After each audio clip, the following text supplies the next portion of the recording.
have identified where it feels fabricated through the whole thing. Almost anyone could just be like, "Hey, Brendan, pick that one. Tell me what doesn't make sense in that one." And I could probably find something. Like, that's how it feels. That's how unreliable it feels. It does feel that unreliable. And with the cell phone data, I just happen to know that stuff, you know? Yeah, eat up that word salad. But I'm curious what you guys think about it. Do you think we're on to something here? Something doesn't add up. It never did. I'm curious if they're gonna make it add up in court.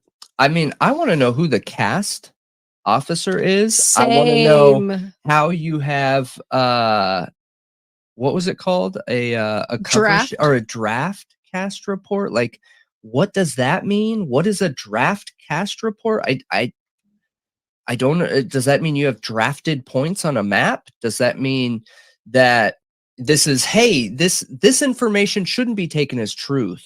It's just to show you what I could give you, probably, maybe at some later date. Like, That's terrifying. that's insane.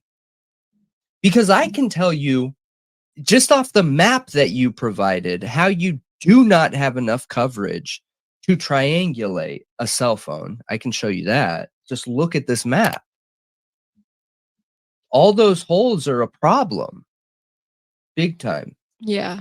But anyways, let me know what you guys think. We'll be talking about this on the True Crime Talk Show further, and we can go into more questions, more details, and more fun tech, fun facts. Fun tech, fun facts. Exactly. It'll be a good time. Yes.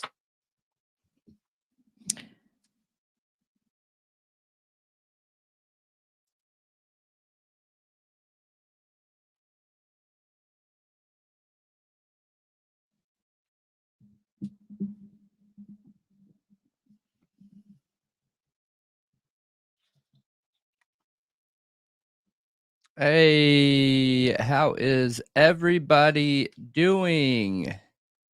I will give everyone a few minutes to hop in here.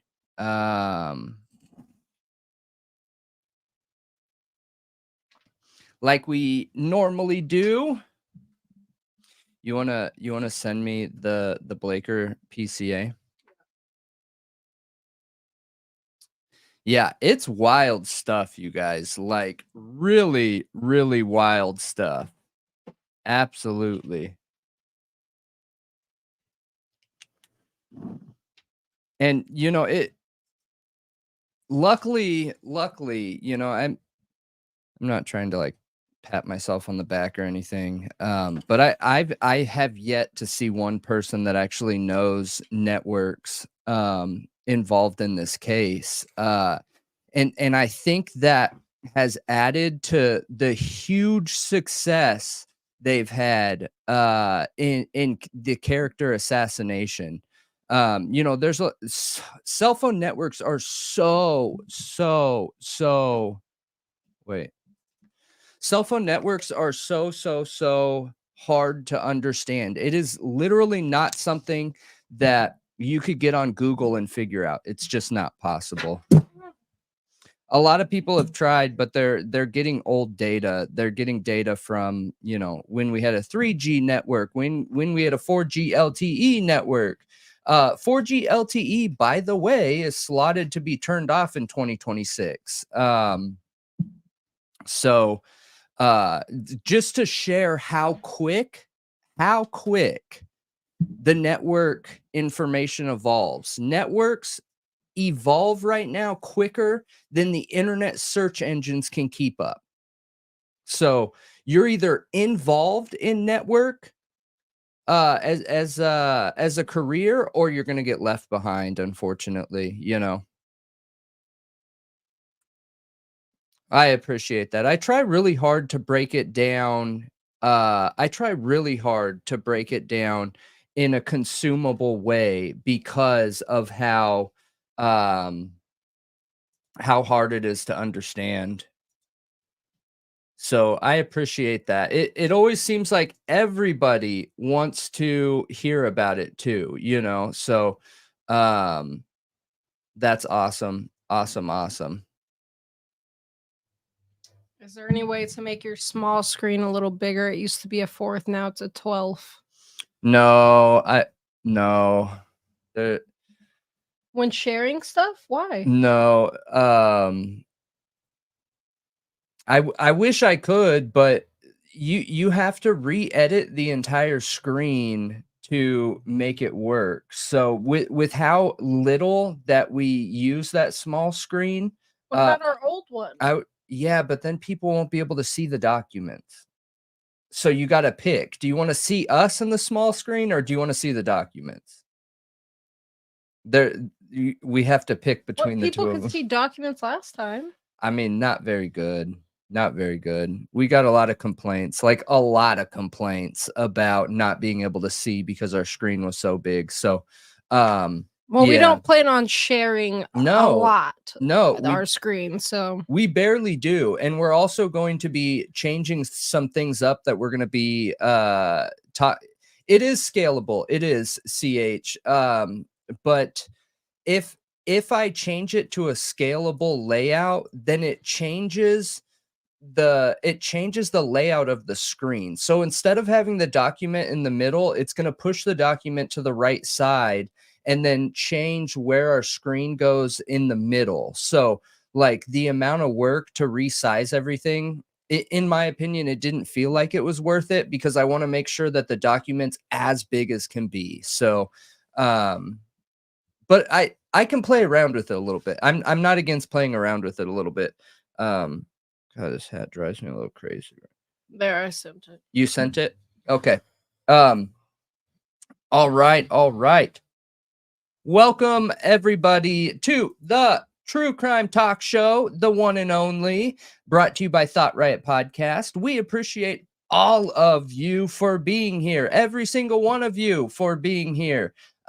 We are digging into what seems like our viewers' favorite topic, the cell phone information. And I found this new cell phone information when I was reading the PCAs backwards. So that's something that you can do to get a new feel on any document is read it backwards. Obviously not word for word, but like paragraph by paragraph, right? You start on the last paragraph, read it, then you next one, read it, next one, read it.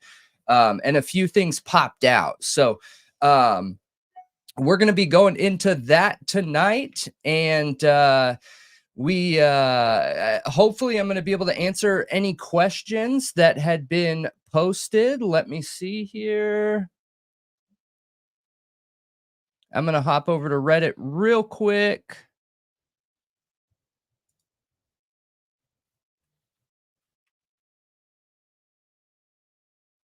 It looks like somebody has a question specifically about TikTok. So we will get into that for sure. But you sent that PCA? Mm-hmm. All right. So we're going to dig into the statement from Blaker. We're going to dig into the statement from Payne, and we're going to look at the comparison between the two. Give me 1 second, you guys. And towards the end of the screen, towards the end of the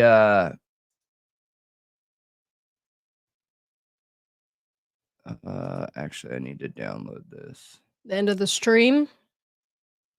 Yeah, sorry.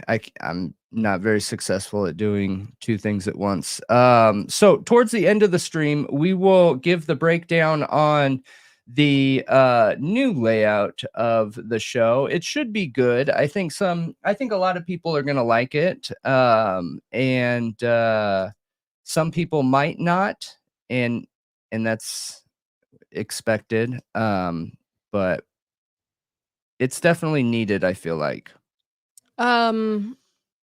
Okay, so got that. So after Got that. after we do this with the cell phone data and all in regards to the Idaho 4 case, We're also gonna touch on an interview by Barbara McDonald that just happened because we're at the seven. Oh, wait, are we 7 years? So, yeah, 7 year Yes. anniversary of Abby and Libby's murders in Delphi. And she said some really interesting things. So, I wanted to talk about that for a minute. And also the new sketch in Rachel Morin's case and some of the new details with that. And that one's out of Bel Air, Maryland. The woman last year who was tragically killed, a mother of five. And this guy is probably going, he's probably escalating to a serial killer. Um, the details around the LA crime he did are worse than we initially knew. And it's pretty scary. Like that information needs to be out there because I think the police are absolutely right and the family is absolutely right that somebody knows him. Yeah. Somebody Yeah. does, and they may not even realize it. And they're confident in the sketch that they have now, which is really important. So, yeah, absolutely. Absolutely. Hang on, I didn't share this. Bam, bam, bam. Yes, indeed. Looks like we have a little bit of a slow start, but that is okay. I expected it for Valentine's Day.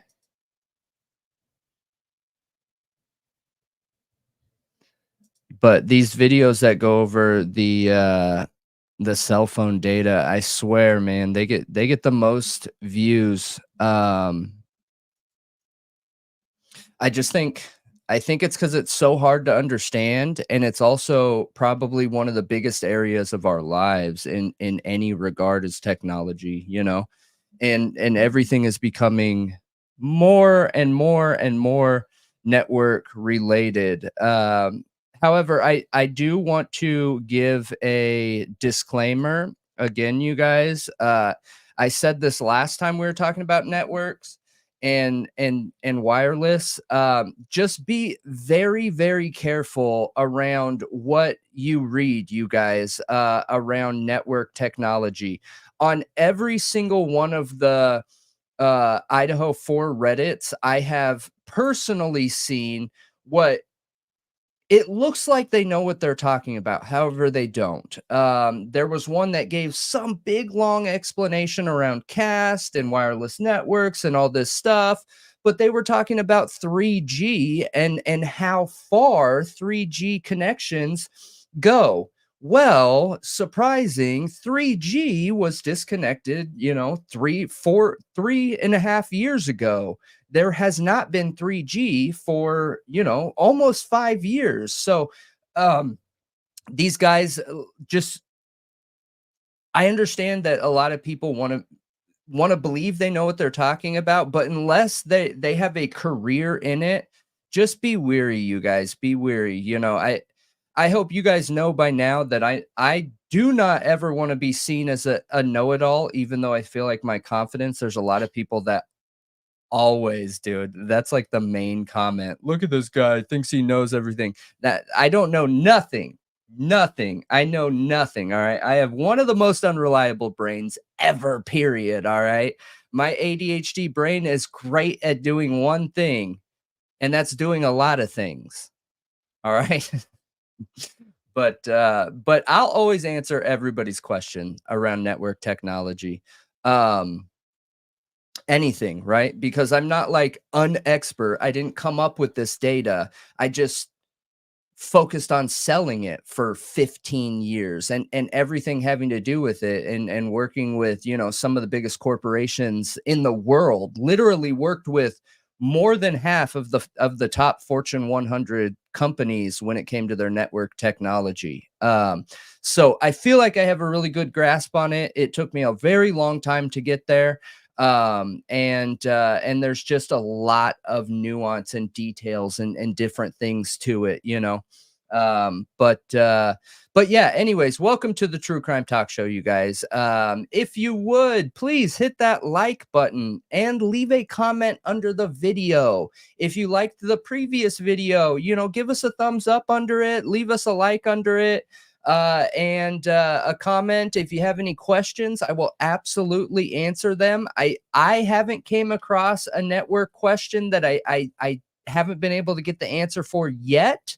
But if I do run across one, my response will be that I don't know the answer, obviously, and give it to you straight. But you can find us on all major podcast platforms, literally everything, and any engagement you give is greatly appreciated. That's more important to us than even like monetary comments and memberships and things like that. It goes such a long way.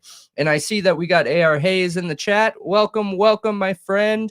Make sure you guys check him out. He has incredible content, and he focuses on true crime from a very particular niche. He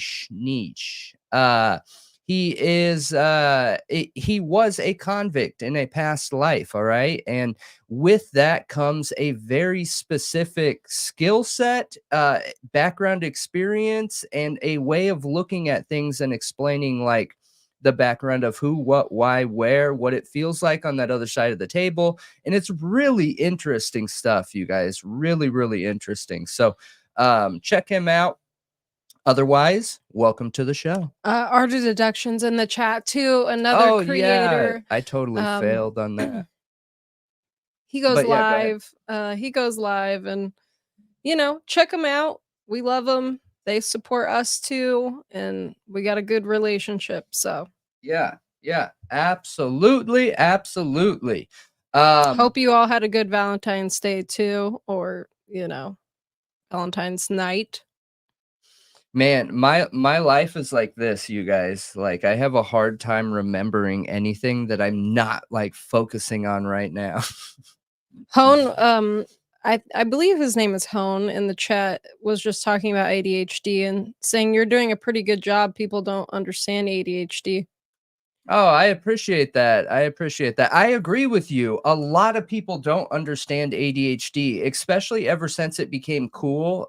Like in conversation, for whatever reason, Los Angeles was like the leader in this, but it became very cool when you were like out at the club or partying and stuff like that, when you have like a normal brain fart, for people to be like, oh yeah, that's my ADHD. And then all of a sudden it felt like everyone had ADHD. But that maybe that's something, because we fly the ADHD flag, we'll go through at one point and go through like the 6 different types and like what it really is. But ADHD can be hard until you get a good grasp on it. I've chosen to not do it with any medication, none, zero. I will not touch it, just because there comes addiction with a lot of it. And it's been hard, it impacts relationships hard, but you excel in like data management and certain things. So, but yeah, anyways, it's interesting.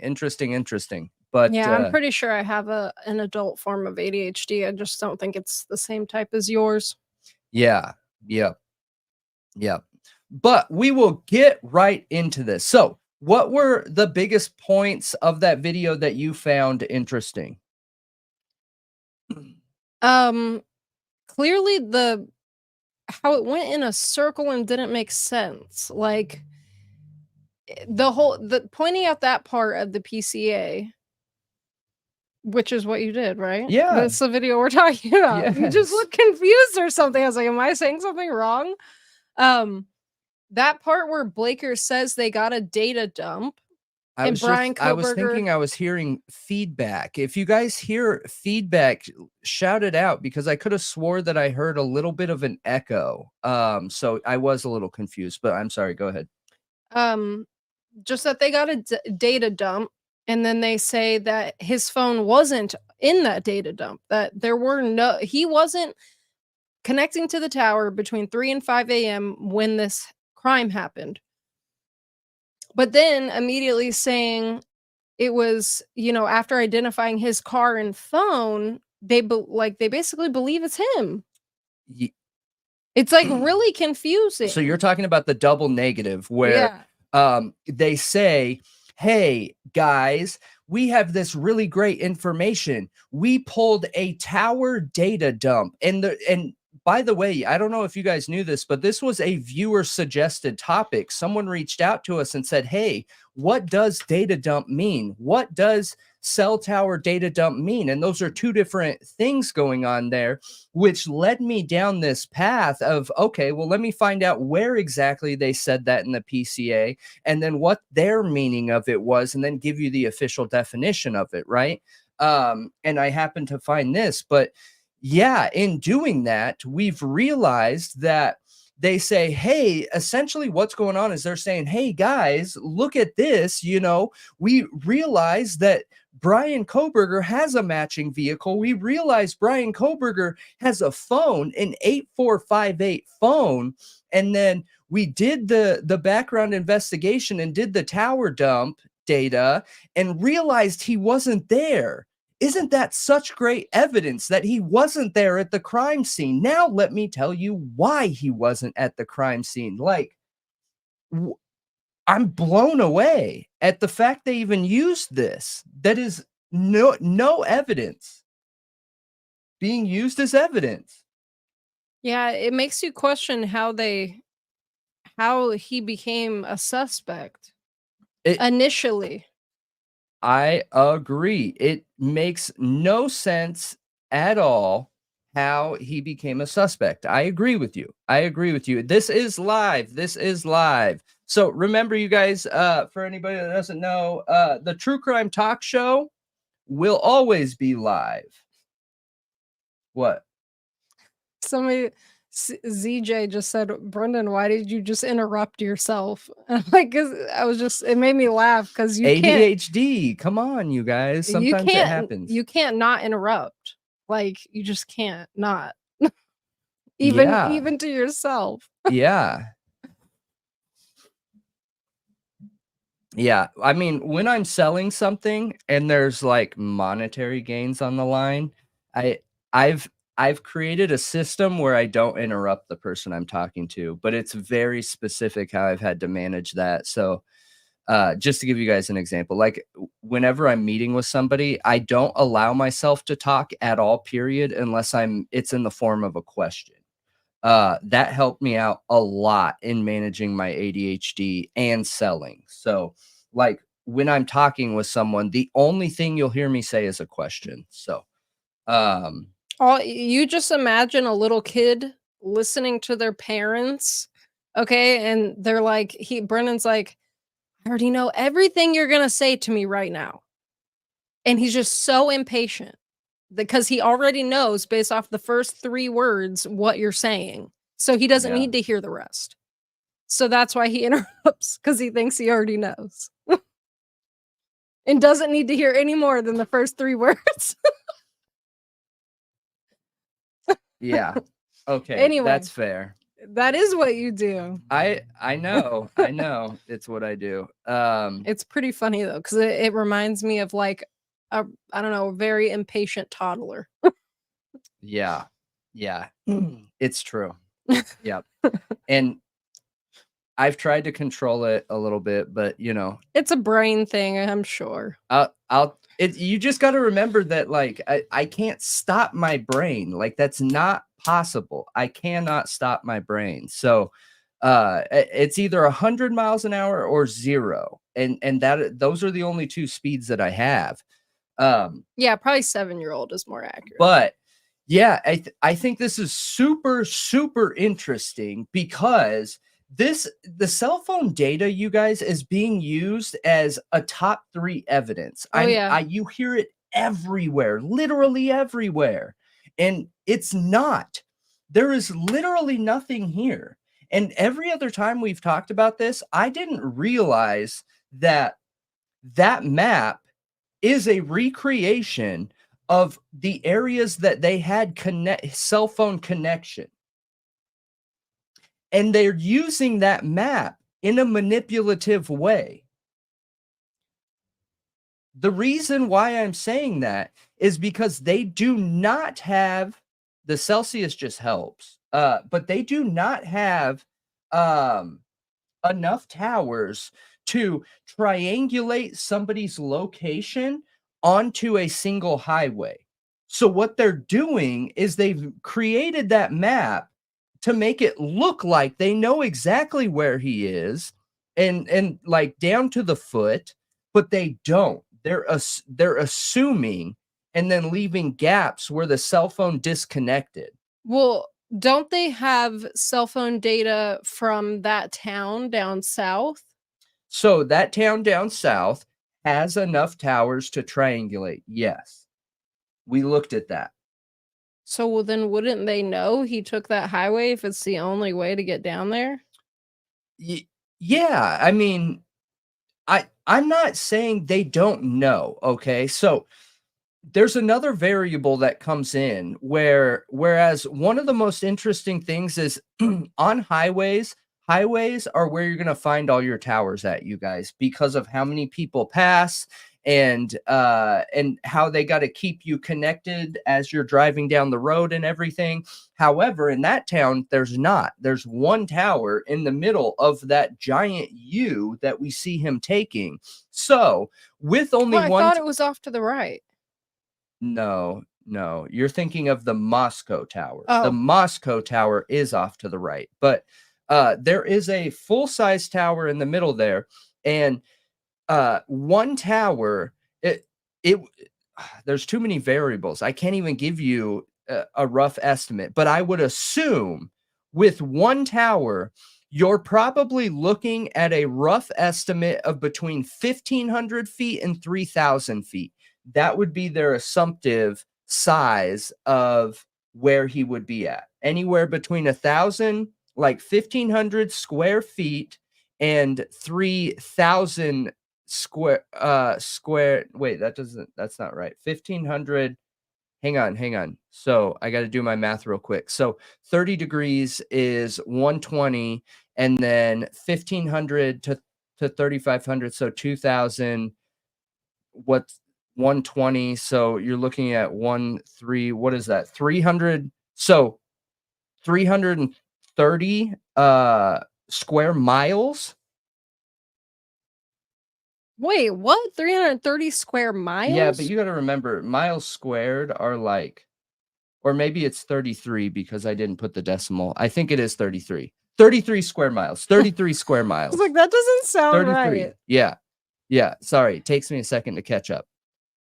Yeah, because the 1,500 feet to 3,000 feet is linear reliability. That doesn't take into account the 30 degree, the 1/3 of 360. So then you should take So that you'd 120 think degree angle around and or then 2,000 by diameter? 120. Yeah, yep, yep. So it's not reliable. But what's interesting is the other variable, and that's not even I like can't do math in my head. I don't even know what that looks like. that.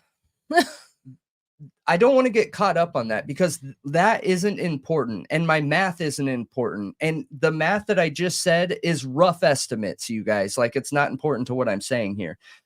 I was only using it as to explain like how unreliable one tower is, okay? Two towers makes it significantly more reliable. Three towers, they're going to be able to get you down to like a 10-foot radius, okay? Like, which is super reliable. And then in order to bring it to court, there has to be a fourth tower for a quality control tower. Otherwise, this isn't allowed to come to court unless, I mean, anything's allowed to come to court, but the defense will have to agree on it. A cast member wouldn't come uh, as an expert statement unless there's four. That's the Yeah. rules of the cast report. If there's not four towers, a cast member will not come to court as a representative of the government. So now going back to what I was saying is on a tower, right? You have those white antennas and it can vary. So there's three sides to a tower, right? Um, and on each side, there's going to be a row of white bars. Each one of those are antennas, and each one of those are set up at 120 degrees themselves. So they're angled, like one will be angled this way, one will be angled that way, one will be angled that way, then one will be angled that way. So as somebody's driving down the highway, they would switch from those angled white bar towers. That's how they'll be able to identify and confidently say Bryan Kohberger is driving down the highway. Not because they actually can prove he's on the highway down to the size of a car, but because he's switching from the tower antennas like you would see, you know? Does that make sense, or do you guys need a map? Do you get what I'm saying? I wish I had something to here, hang on. Physical models help a lot. That's all I'm gonna say. I'll be right back. I forgot something. I want to trip on a cord again.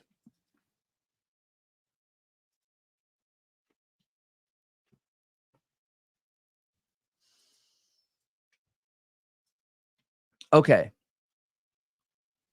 Okay, this is a really good example right here. Let me open this up.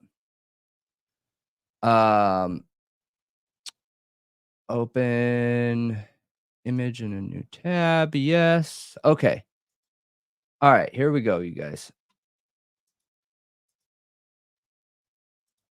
This is a really, really good image. Okay.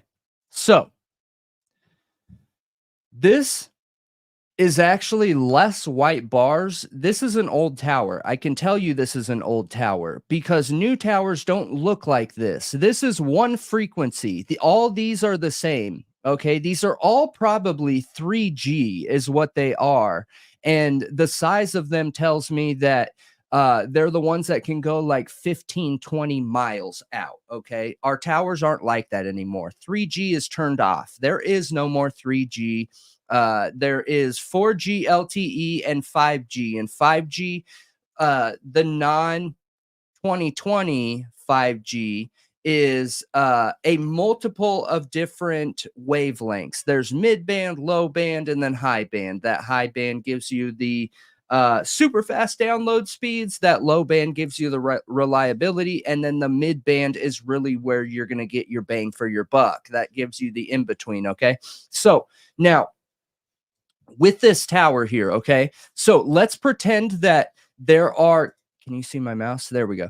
Let's pretend there are five of these on one side, okay? 6G is not here yet. Let's pretend that there are 5 of these on one side, which is what you would classically see, okay? And if anyone's from the Idaho area, take a picture of the 2 towers that are out there, and I can give you the rundown on which one of these are 5G, which one is 4G, or the rebuilt 3Gs that they use too. Okay. But okay, let's say this side is closest to the highway that Bryan Kohberger is driving on, and he's driving down this highway, as we know, based off his image, right? And as he's driving down this highway, he's going to start connected on this one, okay? Because this one is angled out towards the upper half of that highway. As he drives down, he falls out of range of this frequency because this is only covering roughly 100 degrees, 90 to 100 degrees, maybe 120 on some. So he's going to then bounce to this next one here. As he continues driving, he will bounce to this next one. As he continues driving, he will bounce to this next one. And as he continues driving, he will bounce to this next antenna here. And that way he stays within range. That's how each of these are going to be able to cover 120-degree angle on that tower. Now, just the fact that he's bouncing from one to the next, they'll be able to take that information and tell you, hey, this guy's driving down the highway. It's obvious he's driving down the highway. But if he got off that highway, as an example, they would have no idea where he is. None whatsoever. Zero. Zip. Nada. No idea where he is. Yeah, he wasn't showing a map. He was Here, I can show you the map, you guys. Give me one sec. okay.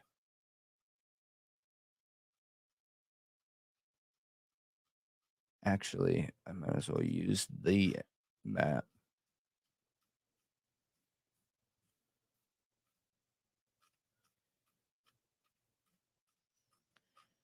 I think there's better versions of it, aren't there? But that one's fine, I guess. Or you know what? I'll use hang on, our video. So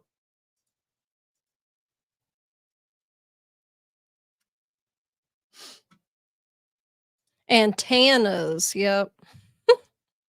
How do you say it? antenna, How do you say it? antenna, Antenna? It antenna. sounds like how a southern person would say it. Yeah. Don't know what to tell you. Okay, so most recent video here. Let's get to that. Eat food, J Ray. Like Montana, yeah. Okay, this is the map I'm talking about. Okay, so there is a tower right around here somewhere, and there is a tower right here. Okay, and on these towers that are right here, this is Brian Koberger's believed route, which, like, come on, this is the route he drove. Like, nobody's questioning whether he drove this or not. It's pretty obvious, right? There's an antenna here, and this is how you would expect that antenna to look. Okay, so just remember this picture with the white bars and how they know where he is without having any actual reliable uh triangulation is because of the white bars that I was telling you guys about. So as he's driving, he would be picked up on white bars on this side over here. All right. And he'll keep driving, then he'll be picked up on this one. Keep driving, picked up on this one. Keep driving, picked up on this one. Once you get down to this area, he is then covered by enough towers that he is able to be triangulated. Okay. Yeah, but they still have a gap right there. I hear you. I get it. Towers aren't perfect, okay? The best way to think of a tower is the goal of every network company is to create a beehive looking coverage over the US. That is their goal, okay? I believe that 6 sides, however towers are 3 sides, but that is the ultimate goal. The way that they get that beehive coverage from 3 sides like this is by using those white bars, as I was saying a second ago. These ones here. These give you the honeycomb coverage, right?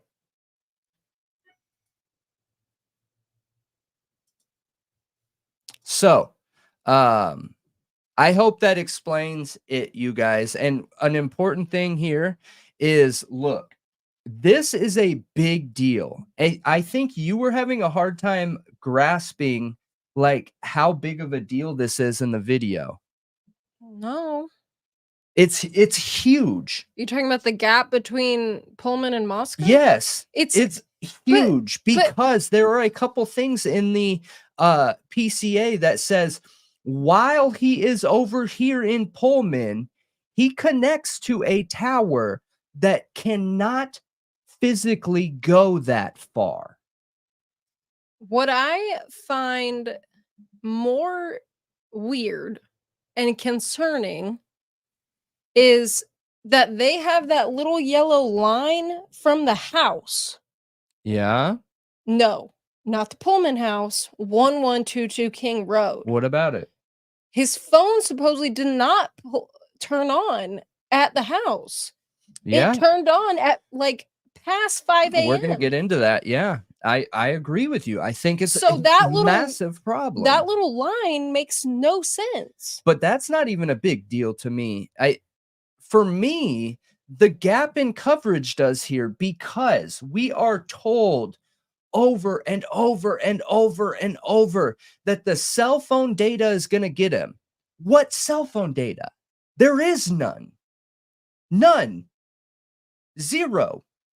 The only cell phone data there is data from the home. If he's guilty, it's the same problem. If he's innocent, it's the same problem. So why is the cell phone data being pitched like it is proving where he is undeniably? Like it blows my mind, right? Because again, anything we cover, we aren't covering it from the perspective that Brian Koberger is guilty. We're not covering it from the perspective that Brian Koberger is innocent, but we are questioning the integrity and the validity of this investigation. Mhm. So, how is this valid? How is this integrity? It's not. Somebody's lying. And in my opinion, somebody's knowingly lying.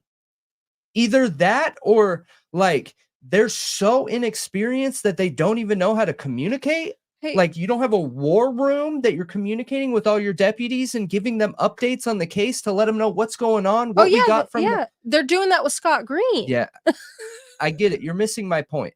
If there was that effectively, okay, then then none of these mistakes would be happening. None. But I'm sorry, go ahead. Nothing. I wasn't missing your point. I was saying, yeah, they're doing that with Scott Green. I was just pointing Yeah. that out. Okay, where is So the wait, cell wait, phone wait. data in Blaker's? I did want to ask you, do we know what time Koberger got home?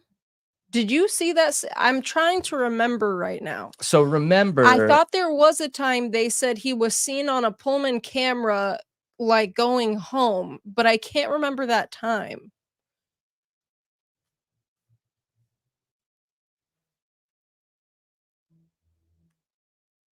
I was just curious believe that if we had that. I can't where was remember. that piece about the cell phone? Was it 19, page 19? Probably.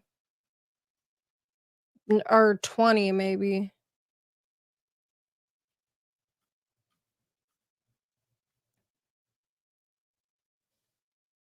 I'm gonna pull it up too so I can look at it because I Yeah. can't see it over there really.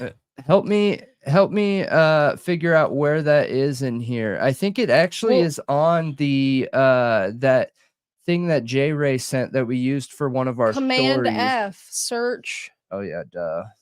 How did I forget that? I mean, oh shoot, this has his actual cell phone number on there. That is like Oh, I didn't realize that. that is gold for somebody like me. Jeez. I didn't know that. I'll be able to get all his information.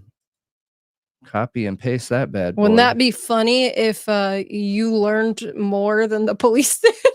But I already know more. That's the one time I will actually say I know something. I definitely know more than these cops do. That much is clear. But hey, J Ray, what page was that on? You're the memory queen here. Where he makes a statement about the What? That's a video. That's an upcoming video. Are you talking about the splatter? No, I'm not talking about splatter. I'm talking about the statement about him leaving the area immediately after his phone. Oh, I think it just so happens to be in that, you know? okay. Well, Yeah, it's just before the splatter. Gotcha. So even when I do Control F here, okay, so boom.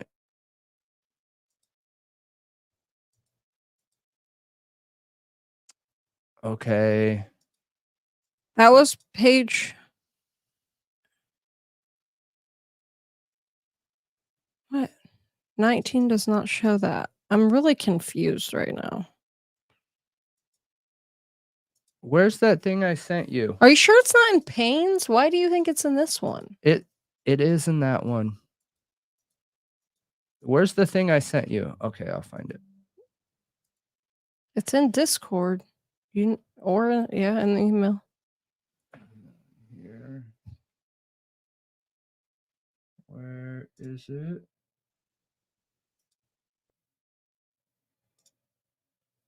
Do you know where it's at in here? Did you pull it out of here or No. anything? Okay, I'm about to give up. It's taking too long. Well, I can find it if you just want to do things. Okay, that's fine. Yep. I'll go back to it. So, just find that piece that I sent you. Okay. That has it. Okay. So, going back to What? going back to the cell phone information. If you guys get if you guys have any questions, hang on to them, okay? I definitely want to get your guys's information. I want to answer your questions. I'm sorry. Where's the Google Earth maps with highway ping overlaps created to HBKs? I think that's what's going on. That's my assumption that that I've made when looking at this evidence. Yes, Dag Drums. I believe that these lines and map was made up to continue the to make it look like they have enough evidence to identify where he is down to such like a micro level that they know exactly where he's at on the highway. However, the science would not allow that to happen. It would not allow that to happen at all. So page 19. Okay, hang on. Yes, it says it is, but this one, I have the picture though. Go to page 2 of the email. Okay.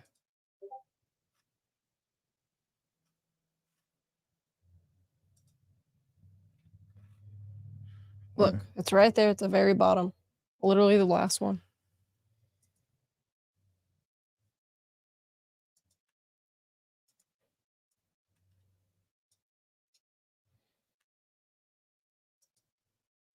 Okay.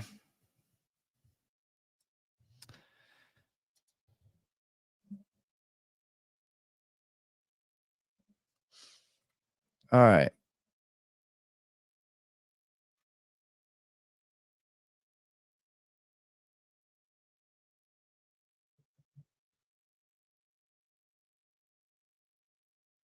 Okay. Okay. We got it, you guys. We got it. Finally. I'm sorry. That took way too long. I should have had that ready to go.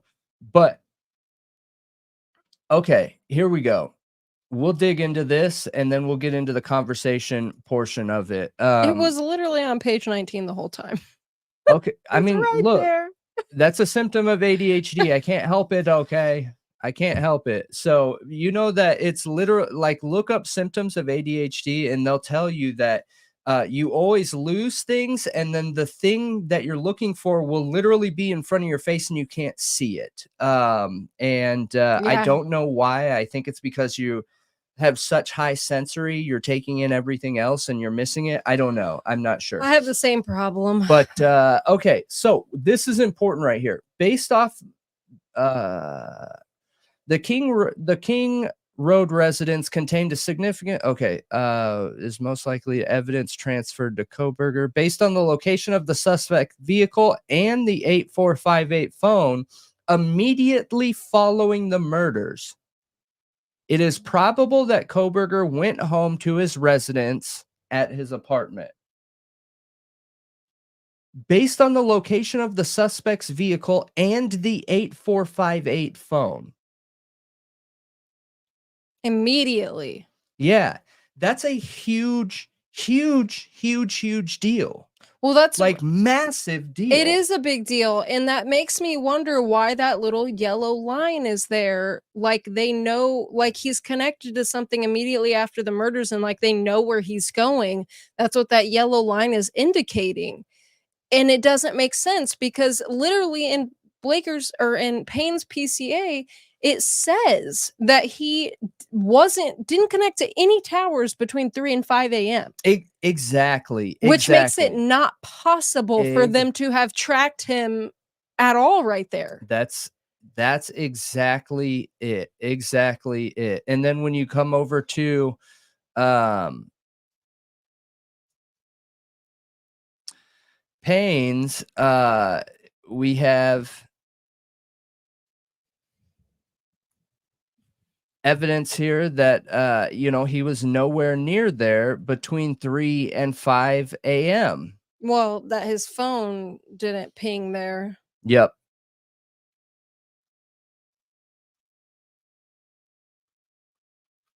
Hang on. Where's okay. And then this is the other important part right here too. Investigators found that the 8458 phone did connect to a cell tower that provides service to Moscow on November 14th, but investigators do not believe the 8458 phone was in Moscow on that date. The 8458 phone what has not connected to any towers that provide service to Moscow since that date. You guys, that is massive. That is huge. The reason being is because there are no towers that supposedly reach over to where he lives. That's why I'm having such a hard time understanding this blue line. I need to understand what tower this blue line is indicating. There are 3 in Moscow. 2 overlap with the residence, the 1122 residence. One of them is a mini cell tower on top of the student living in what's that tower called? Theophilus Yeah. Tower. And then the other one is south of Moscow, which is a full-size tower. Okay. The third one is the one that's on top of the water tower and does not reach 1122 and does not point towards the direction of Brian Koberger's house. So how? How? I don't understand. I don't get it. I don't know. It's really weird. It makes no sense. And then you have the statement of Blaker, right? And you have the statement of Payne, who are saying the exact opposite things, that he connected immediately from 1122 residence with the 8458 phone.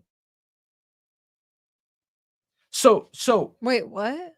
Blaker's statement says he confirms with the 8458 phone that he is immediately leaving the 1122 residence. And going home. Correct. I don't even care about where he's going. The fact that they're claiming he's connected. So that leads into the question here of, okay, well, where's the flaw then? Who's lying? Was one of these written before they had the evidence? Or are these being written to get a judge to sign off on a warrant and none of this is true? Both of those things sound really shady. One of them's either incompetence because they didn't know, they weren't updating their officers with the war room, going through every single one of these details, or the other one is they're intentionally lying to set up a strong case to get their search warrant approved. Well, is that why they didn't go through with the preliminary hearing? Oh, dude, 100%. I Yeah. mean, to be fair, right? To play devil's advocate, almost every capital case, I think it's like over 95% of them in Idaho use grand juries. Unfortunately, because it's really unfair. But Because the prosecutors are lazy. yeah. But just staying on top of the cell phone evidence, like this is a big deal. You have 2 officers, one submitting a sworn statement, you guys. That's very important here. These are sworn statements Yeah. under oath Wi- statements. Just so you know about him immediately going home and the blood evidence, we have a video coming out on that. Brennan's just focusing on the cell tower stuff and the phone data, because this is an isolated piece of evidence that just makes zero sense. Yeah, There is no logic or rhyme or reason to it. It's makes no sense. at 100%. So he's just focusing on that, and then we're going to be covering that very, very soon about the Tomorrow. other part of that statement that was made. Yeah, tomorrow. But you know, And Jay Ray sent that to us, and it was interesting because I don't know, some things just pop out at you at certain times. oh yeah, absolutely. That's like that's why we were talking about the whiteboard and how investigators investigate and how, they put everything up on a board to draw connections, because anything you're researching is like an onion, you guys. I mean, you're going to pull a layer off and think that you found some new great thing, and then as soon as you pull that layer off, there's just another one under it. And that's super common, but I'm blown away that we haven't heard about this more. Now I understand that people with enough experience to understand networks and network systems is very, very few and far between. But these things aren't possible. So where is this information coming from? Because this is all assumptive evidence. Well, honestly, I think that's what it is. I think Payne tried to be like a cast agent. I think he tried to take that upon himself, and he made a ton haven't of even- assumptions. Yeah, we haven't even touched on that yet. That is another insane piece of evidence as well. Well, what do you mean we haven't touched on that? That's the whole problem with all of this. Yeah, but those cast details that we talked about, how the cast agent, we have no idea. Okay, here. I'll read it to you guys again. You're just forgetting when we talked about it. All right. On December 23rd, 2022, pursuant to that search warrant, I received records for 8458 phone from AT&T. These records indicated that 8458 phone is subscribed to Brian Koberger at an address in Albrightsville, Pennsylvania, and the account has been open since June 23rd, 2022. These records also included historical cell site data information from CSLI 8458 phone. After receiving this information, here's the important part. After receiving this information, I consulted with an FBI special agent that is certified as a member of the Cellular Analysis Survey team. So they're certified or they are part of that team. I understand I understand that's like wordplay. I get it, but it does make me question it after this next part. All right. So members of CAST are certified with the FBI to provide expert testimony in the field of historical CSLI. Okay, he's not talking about the agent here, right? He's defining CAST.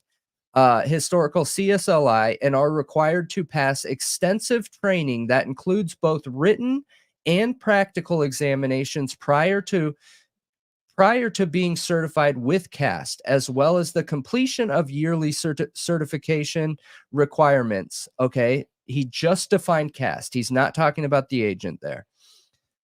Additionally, the FBI CAST special agent that I consulted with has over 15 years of federal law enforcement experience. Okay, so how does that 15 years make you an authority on cell phone experience? Because he just says 15 years with the FBI, and that's it. Well, He doesn't say with the FBI CAST essay that I consulted with has over 15 years of federal law enforcement experience, which includes 6 years with the FBI. Oh. So there is no explanation as to how much experience this person has.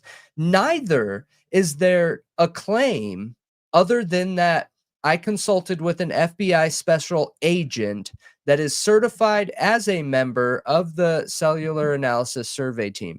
Okay, I mean, how much experience do they have if they gave you this information and it's wrong, Can you give me the Can you pull up the note real quick? Just real quick, where you copied down the phone number? Yeah. I'm Why? curious. What about it? You need the actual note or you need the phone number? I wanted the area code location. Well, It's yeah. for Washington. Yeah. Yep. Yep. So that for sure. Are you No, I wasn't gonna go into that because I don't know anything yet. I think it's So very interesting.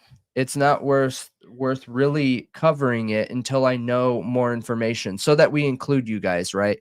What Malia is talking about is this says that they got a search warrant for his cell phone that goes back to June, okay? June 23rd. Then it also says that that account was started in June, which made me think like, that's kind of weird, right? So a new cell phone plan started in that area, but then I go back to, okay, what are some variables that could cause somebody to want a new cell phone plan? One, price. Two, maybe he's off his parents' cell Plan. phone plan. Three, whatever plan he was on before might not get good service there. We know that area has service issues. Well, yeah, but you know what's also interesting is that it's registered to a Brian Koberger in Albrights, Pennsylvania, but the phone number area code is Washington. So maybe he still was on his parents' cell phone plan and he just got a new phone and number. Like they got him a new phone when he was moving. Like, I don't know about that. So there, yeah, that's weird because he didn't. They didn't get him a new phone because so it's registered under Brian Koberger, yeah, and they but didn't port his phone number, y- which means pulling his number from whatever it was and pulling it to a new account. This is clearly a new number if it's a Washington phone yeah, he number. probably wanted a Washington phone number because he was moving there. Maybe. That's uncommon, playing devil's advocate. That's just very uncommon. People normally like their phone numbers. To stay the same. Weird how people are like that. But I almost guarantee you, how many of you are watching?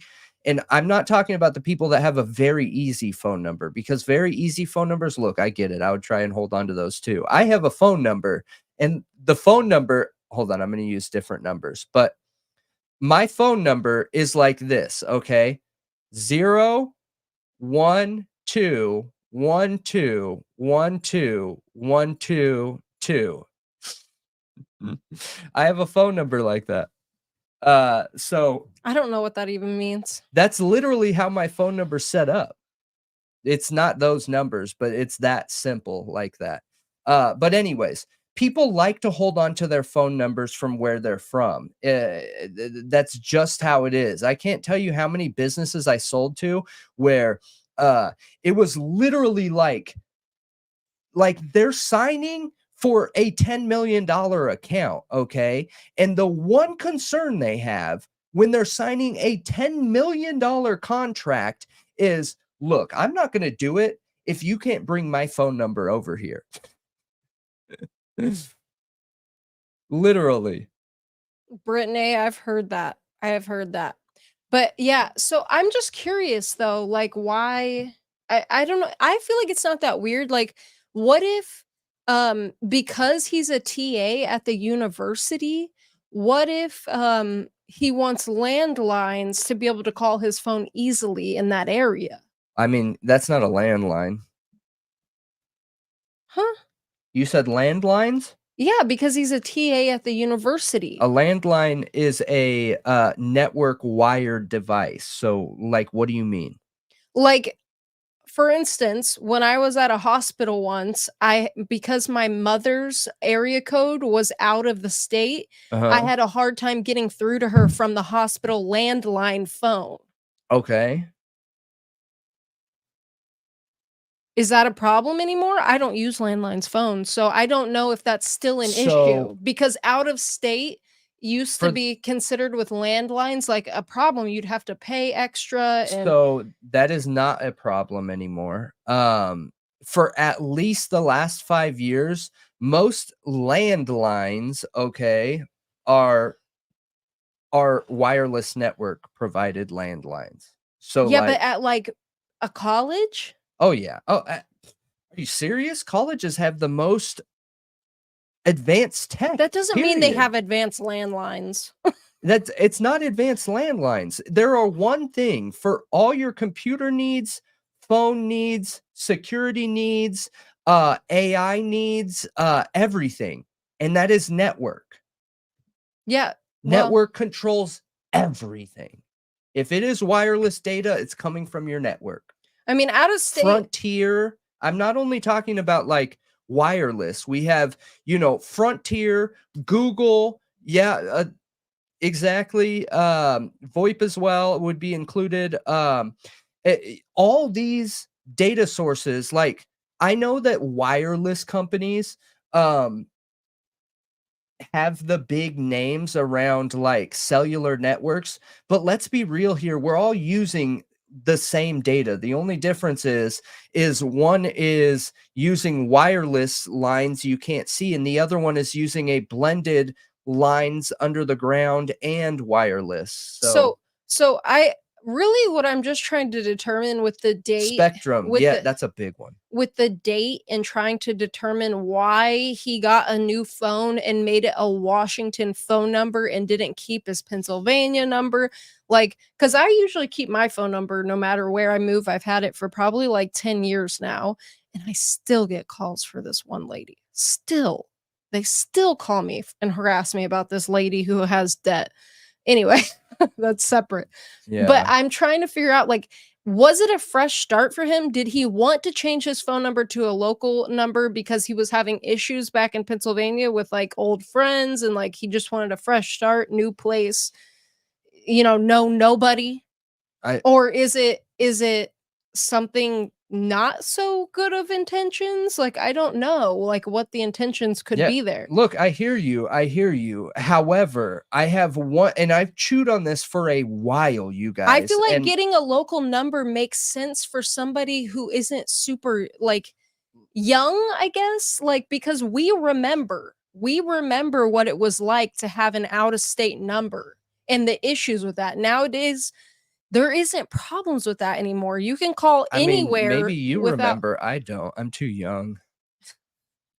But If you were at least born in the 90s and early 2000s even, there used to be issues with so, that. um, I mean, I don't remember dealing with any of those issues, if I'm being honest. I know what you're talking about because I work in network technology, but I've never dealt with those issues myself. So, You could always call out of state perfectly dude, fine. I grew up in Southern California. Yeah. I had one of the first cell phones too. It doesn't I've change that you couldn't always just call out of state. Yeah, I've always been able to. No. Yes. No way. I don't believe Yes. that. Absolutely. As long as I can remember, yes, absolutely. And I had girlfriends that were out of state and stuff. So yeah, I Yeah, don't at that remember. point, you're a teenager. I'm not talking The about the when you were a only thing I teenager. remember is higher charges. Is higher Yes, charges. that's what I'm saying. I remember getting, a $1,700 phone bill, but that was That's for ex texting. The calling was like a $600 phone bill. That's what I'm literally saying right now, is there were issues, you would get upcharged. I'm not saying you couldn't call, I'm saying it would cost money. Yeah. Yeah. That's not a thing now. No, it's not a thing. No, not for a long time. Like a long time. We're talking like decades. Yeah, but, like, to somebody that remembers things like that, it makes sense why you would want a local phone number, but for now, when you don't know. It's just Unless uncommon. unless he just wants usually when you move to an area, everybody that lives there knows the area code and already assumes it's gonna be that area code. So maybe that's Maybe. why? I just feel like we're going pretty far into this topic that we'll never be able to figure out. It's impossible. We can theorize all day long on this, but we don't know and we won't know. Yeah, I know. But this could absolutely be something shady. It absolutely can. Don't fool yourselves. Don't allow bias to make you feel like there can't be things in this PCA that look shady. This is one of them. This could. However, on the flip side, 50-50 here, it can obviously be explained as something innocent as honest and honest too. Yeah, Kohberger's literally my age, pretty much. So I assume Yeah, he is my age. no. Yeah, He is my age, so I I'm assume 29, all right. it makes sense actually for someone his age to get a local Don't phone try and number. hold my hand. I was not. I don't wanna touch your boogery hand. It's got cooties. I have one of my beard hairs that is going in my nose. You're if picking you- your nose, don't lie. I'm not lying. I would be totally upfront and honest about it, about picking my nose. But yeah, with this topic though, I don't want to go too far into it right now because I won't know. Nobody can know. I know. There's no way to know this. I know. We kind of went ADHD on it. We got obsessed for a minute. We Yeah. can move on I feel like you went ADHD on it. a little bit. Yeah. Yeah. But anyways, going back to the original statements of Blaker and Payne, for me, this is the biggest evidence, is the fact that you have two police officers that are giving sworn statements under oath and saying two completely opposite things. And I did Yep. post a poll on And here. you know what's interesting for me is that the one PCA that is being used directly to get access to Kohberger's home is the one that says they know that he left the home immediately after the crime and went to his house, that it was likely he went to his house. It doesn't say anything like that in Payne's, but it does say it in the one for the search warrant for his home, where they're assuming there is blood evidence, and they're saying that to justify it. Like, well, we know where he was. He immediately left the house and likely went home, so it's there. It's like it's stretching the truth to get that specific warrant. Yeah, yeah. And I've had a lot of people that believe he's guilty that are saying I don't know why everyone believes there was going to be so much evidence in the car. Obviously, he's smart enough Are you to kidding me? hide his evidence, but like clearly the officers believed there was going to be an overabundance of evidence in They the did. car.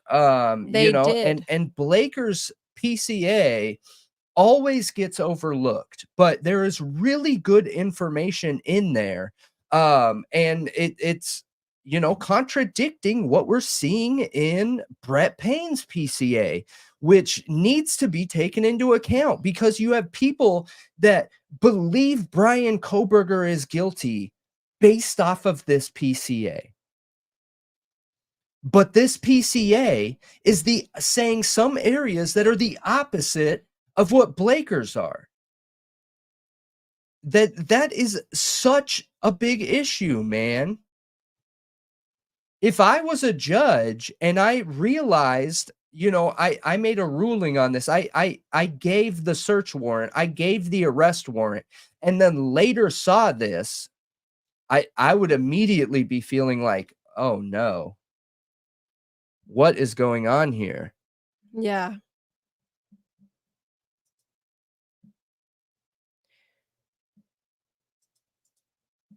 And we have right here, Can you zoom in? if we can share.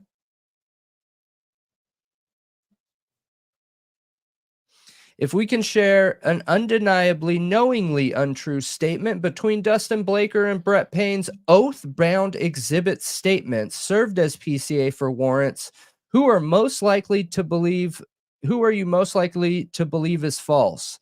An overwhelming 66% say both should be believed false. Man, I think that is spot on. And look, I really wish that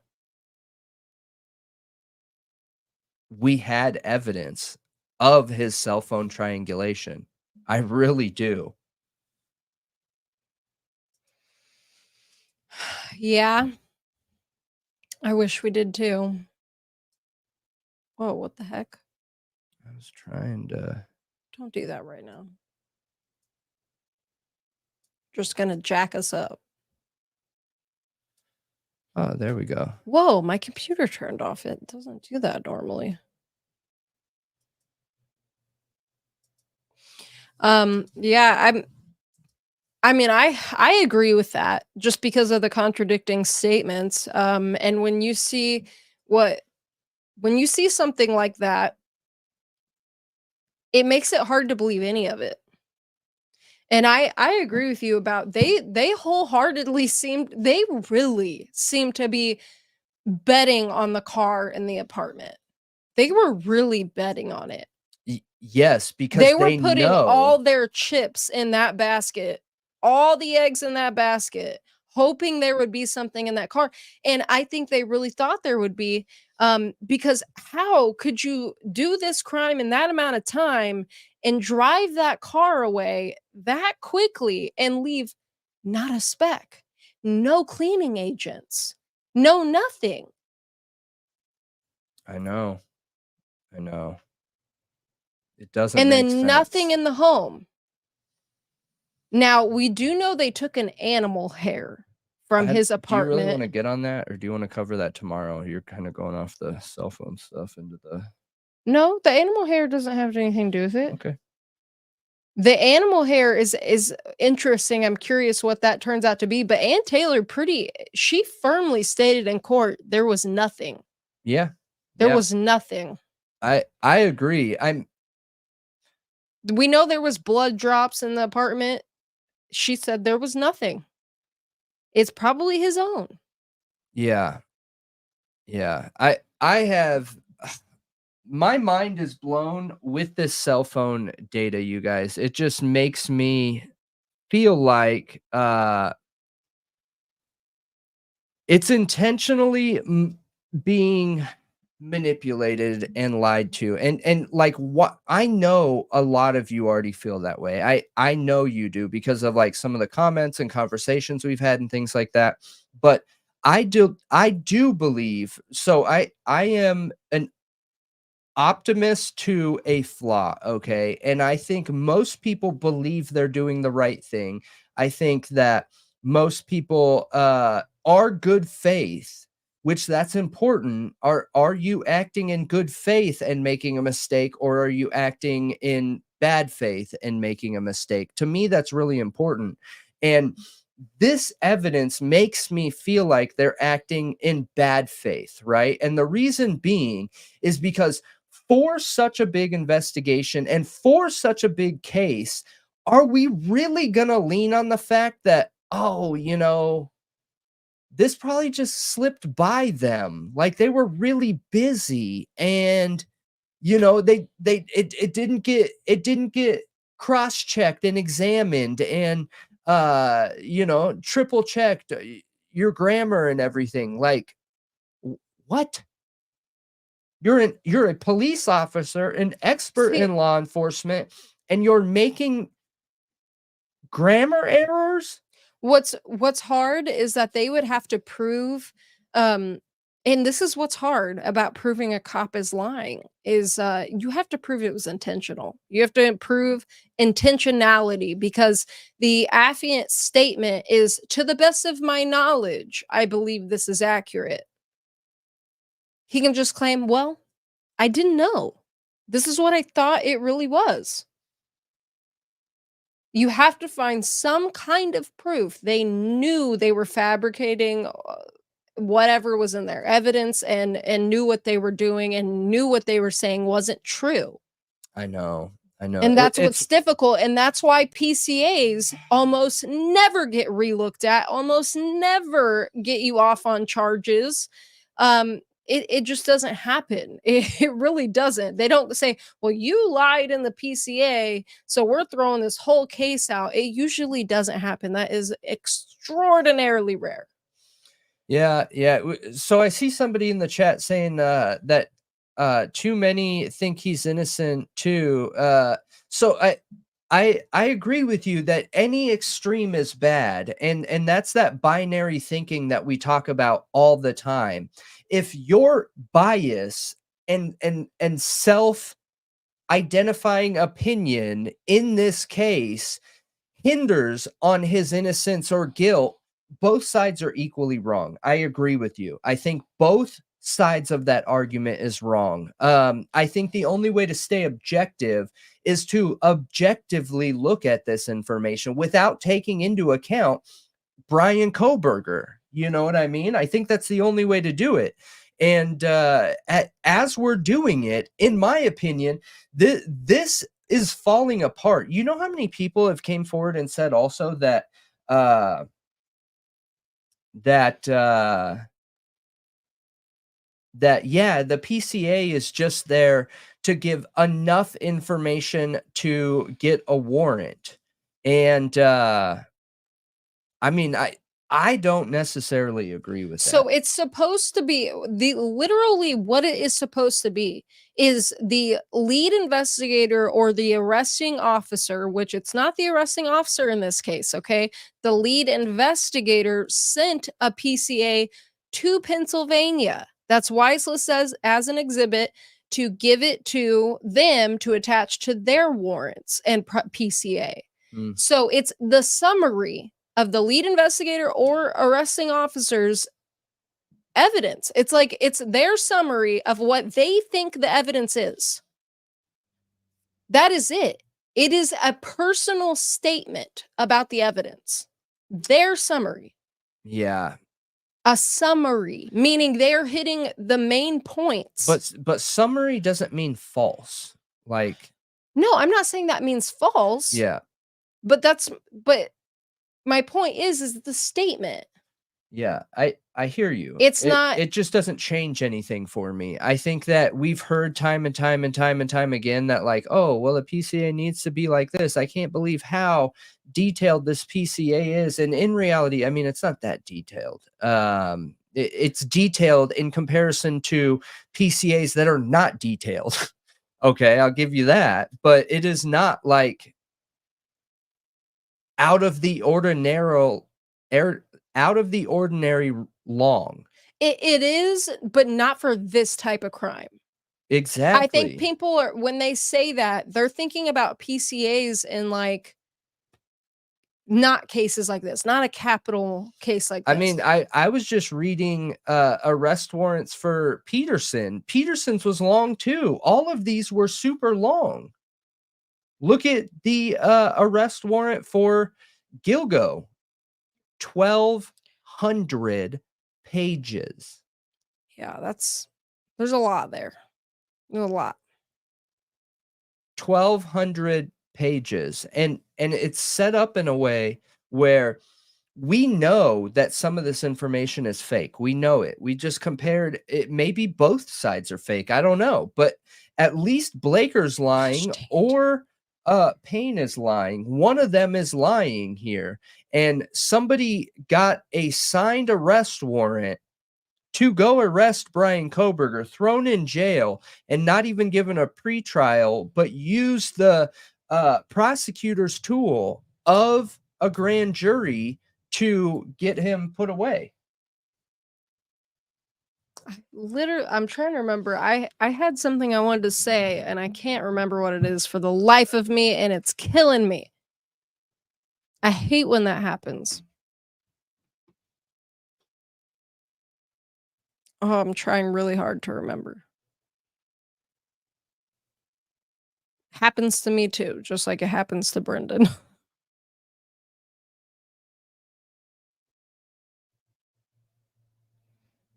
Yeah, it's a theory. Sure, you could say the PCA is a theory, but it's I mean, that's just it is a theory, but it's also a summary of the evidence.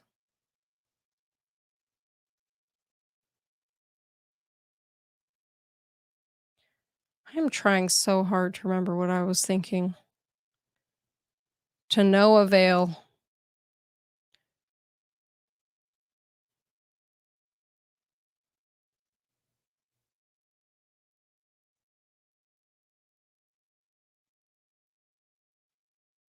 Find the decontamination shower?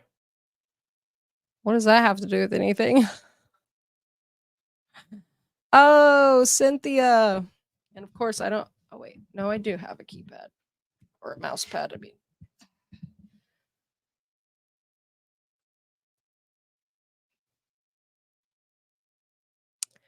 it was about the PCA, what I was thinking. It absolutely was.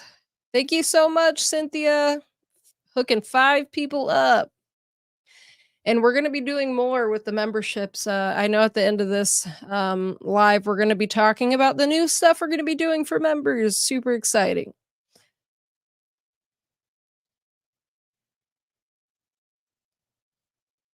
Please thank Cynthia if you got a membership from her. She is awesome. She's always hooking people up. She's been here a long time.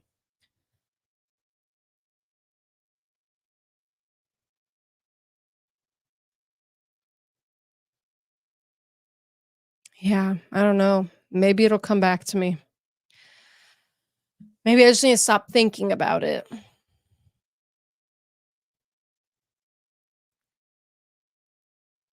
No, it wasn't that they weren't allowed that they wouldn't be allowed to release the PCA until he was transported back. It had something to do with what Brennan was saying that I thought of it and it felt super important, but then I was letting him finish and then I forgot what I was saying.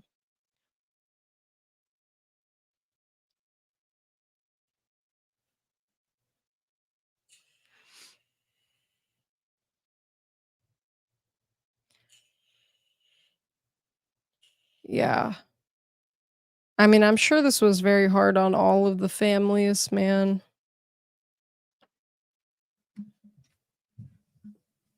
But being in jail, I'm sure would add another element to it. I just don't think and I don't mean this to be insulting or anything. I have a massive amount of empathy for addicts, but the disease is the disease, you know? So like it the way it affects people is very similar in their brain. Like, you know, there's not really unique addicts. I don't think she's fully came to reality yet. I think she will when she gets sober I finally. don't know if there's unique people. Unfortunately, we all act very similar. I think that we're 99% similar. Oh, I need a decontamination shower because you're spreading ADHD to me, which is why I forgot what I was saying. Oh, That's it what Heather was happens. saying. No, I was sitting here trying like when you were talking, I was trying to because I had something really important I wanted to say and I could it left like I cannot remember it at all. I was trying really hard. And hey, Cynthia giving 5 subs. That is awesome. We appreciate you. Appreciate you. Yes, absolutely. Here, I'll set this down now. So we 100% found an issue between the two under oath statements. We did. 100%. And I think that is a major one. Like it's super, super important one. I do too, because Blaker is very confidently trying to draw a connection to Brian Koberger to the 1122 house and saying that they know he was there based on the image of the white Hyundai Elantra and the 8458 phone.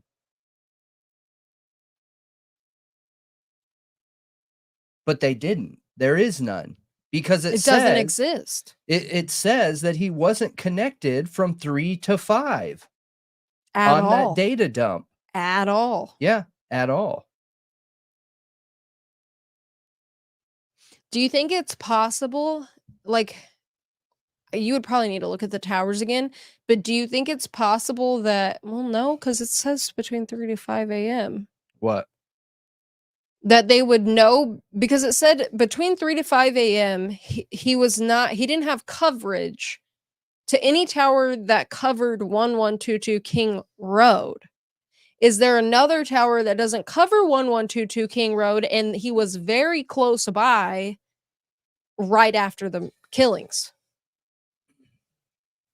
And so they're assuming that was him leaving, and they're trying to track him through that. But I don't think there is a tower that you could say that's going the way they're alleging. There isn't one. There No. isn't one. Here, I'll pull up that video real quick of the towers, because yeah, there is not one.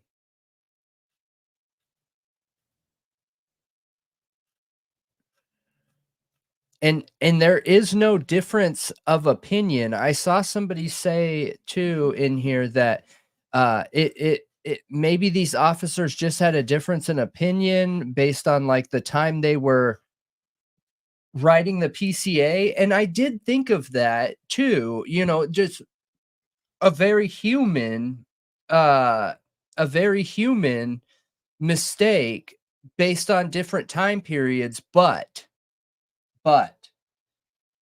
he was never connected to any towers in that time.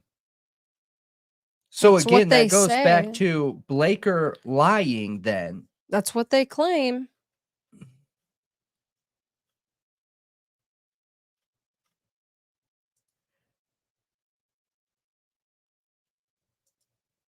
Yeah, I mean, I think it's very possible that they have a whole bunch more, but my opinion on that is starting to dwindle a little bit because of what Ann Taylor said in court, saying she still doesn't know how they got to Koberger. The issues with all the cell phone stuff, like it's just not possible for them to have the kind of triangulation they're claiming they have, unless they have background app data, which honestly I think could be the make or break of this case.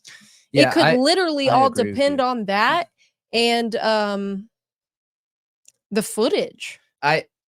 This is another reason why, again, I believe they don't have a bunch more evidence. They do not. Otherwise, you wouldn't go to tactics of lying and manipulating and exploiting little facts and making them seem like a big deal. Like, who in their right mind does a tower dump where you get hundreds, if not thousands, of numbers to prove somebody is at the crime scene and then turn around and say, oh, this is so amazing, you guys. Check this out. Bryan Kohberger's phone is not on this list, and that proves he was at the crime scene because people can turn off their phone. That is insane, dude. It is. That is so insane. It's really silly. And he uses like sales techniques by trigger words like, what I've seen in my experience with criminals is criminals often turn off their phone to commit crimes such as yada, yada, yada, yada, yada. Like, okay, that anybody can turn off their phone. What are you talking about? How many other people were in the area that had their phone turned off? Well, I think Bryan Kohberger is getting convicted no matter what. Let's just hope he actually did it. I've said that from the start that I want Bryan Kohberger to be guilty. I want him to be guilty, okay? Because the possibilities of what could happen to somewhere in our society if he gets let out and is guilty is horrible and scary and dangerous. Or if he gets convicted and he's innocent is horrible and scary and dangerous. Like, all of those things too I mean, take away from justice of the victims. honestly, I feel like the best case scenario right now is like they did a terrible job, but he did it and he gets convicted because of all the character assassination. Which is terrible, but it's still like the best case scenario. Yeah. And for those of you that didn't know, these are the towers. These are the towers here. If you guys haven't seen this video, oh man, you guys really should watch it.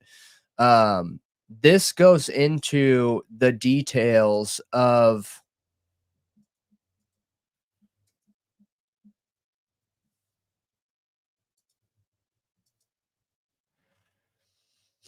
the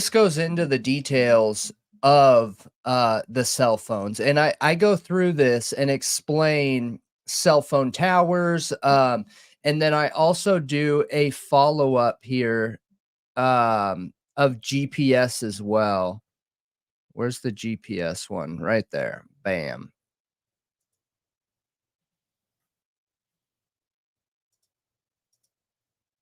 So mark these to watch later, you guys. They're very important because that the why the GPS one is important is because that's where most people get cell phone triangulation wrong. Is they believe that GPS is connected to your cell phone plan, and it's not.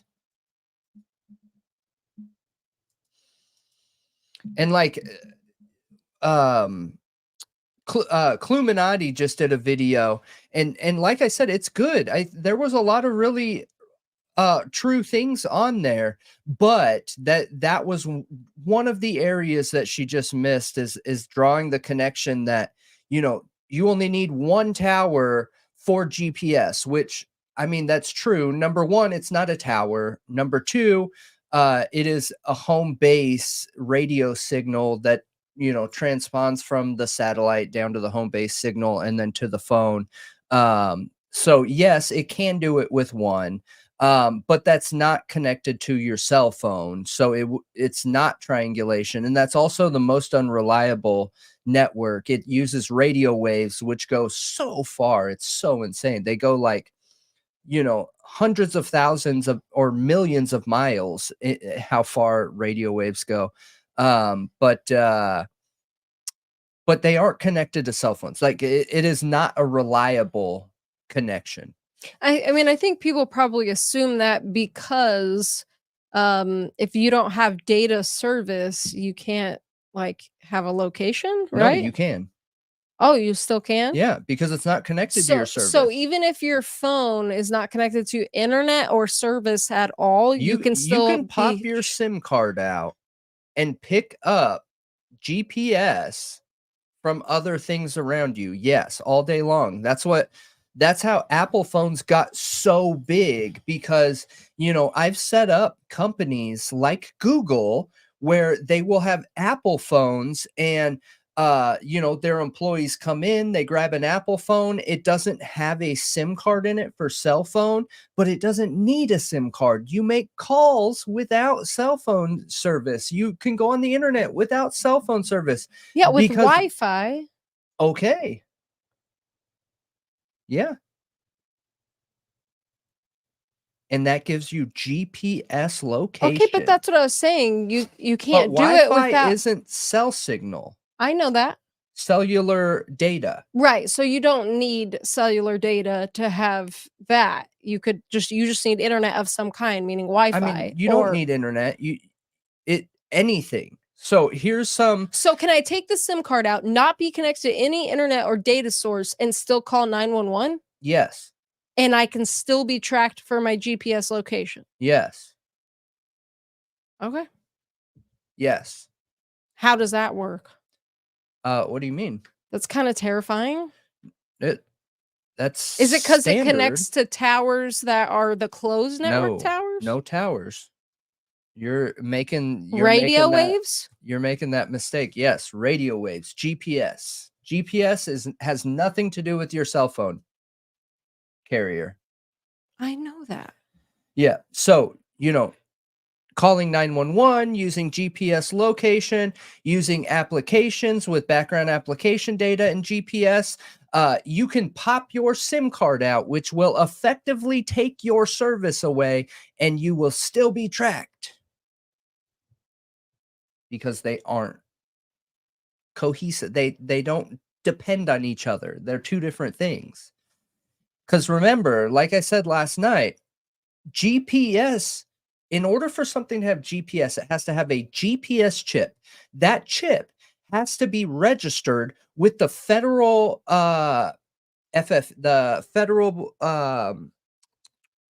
FCA, Federal Communications, whatever. That's how we figured out Koberger's car, right? It didn't have a GPS chip in it, right? Yep, it's Yeah. the FCA, Federal Communications, whatever they call it. But that chip, every single one of them that's created, every single one of them is registered with the FCA or FCC. You're right. FCC. I'm total ADHD. Thank you, Toast.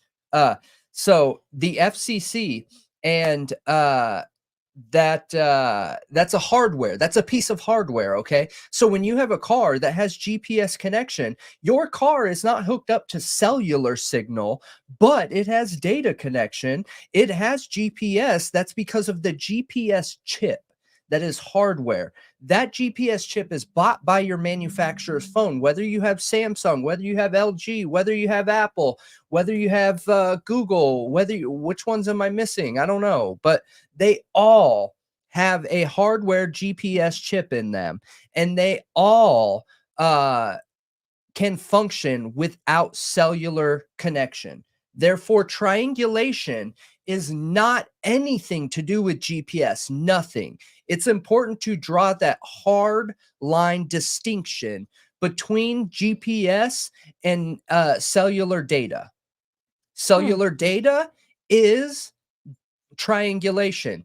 GPS is something called trilateration. However, there is other more effective ways to draw somebody's GPS location than trilateration now. Trilateration is the amount of distance from the home base, the GPS base location where it shoots a signal down from satellites, one of the 30 or whatever, and then from that base location shoots out to a device. It will then effectively count like how far that data goes or whatever, how long it takes to get there.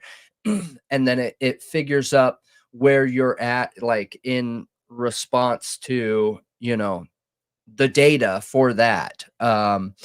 Okay. And it's just not reliable. So like, if there's one area I could know more of, it's GPS, right? Because that's not what I sold, but I knew enough to be dangerous. But now they have the background blended application GPS data, which is connecting to other devices, communicating to other devices around you, like your phone in your hand right now. If you live in a metro city, okay, and you're in your home and you have neighbors all around you, your phone is effectively communicating with every single wireless data device that's around there, not sharing your data, but it is recognizing it's within The its range. location. Yep, it's recognizing it's within a general range of your device. Okay, so when your phone's off, does that mean like is your phone ever actually truly off? Yeah. Okay, so like if it's off, does that mean that GPS chip no longer works? Yeah. Yep. Yep. So there is no way to track somebody when the phone's off? I mean, there are ways to track it. Your phone is a computer. It is a digital computer. You know the old computers where you had that hard on and off switch where you had to press it in real hard, or when it froze, you had to hold it in and wait for it to go down? Well, a phone isn't like that, okay? You can remote turn on a device. So, yes, you're right. The secondary to that is, can somebody have background access to your device and remote turn on? Yes, I can do that. And that's why I was saying, like, the victims' phones, dude, if I was Steve, I would be getting everything off that phone.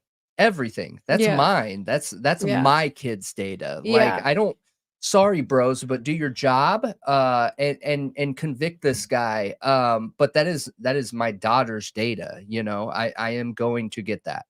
And it sounds like they have background access, which is all you really need. He just needs a tech expert, you know? Supposedly he works in tech.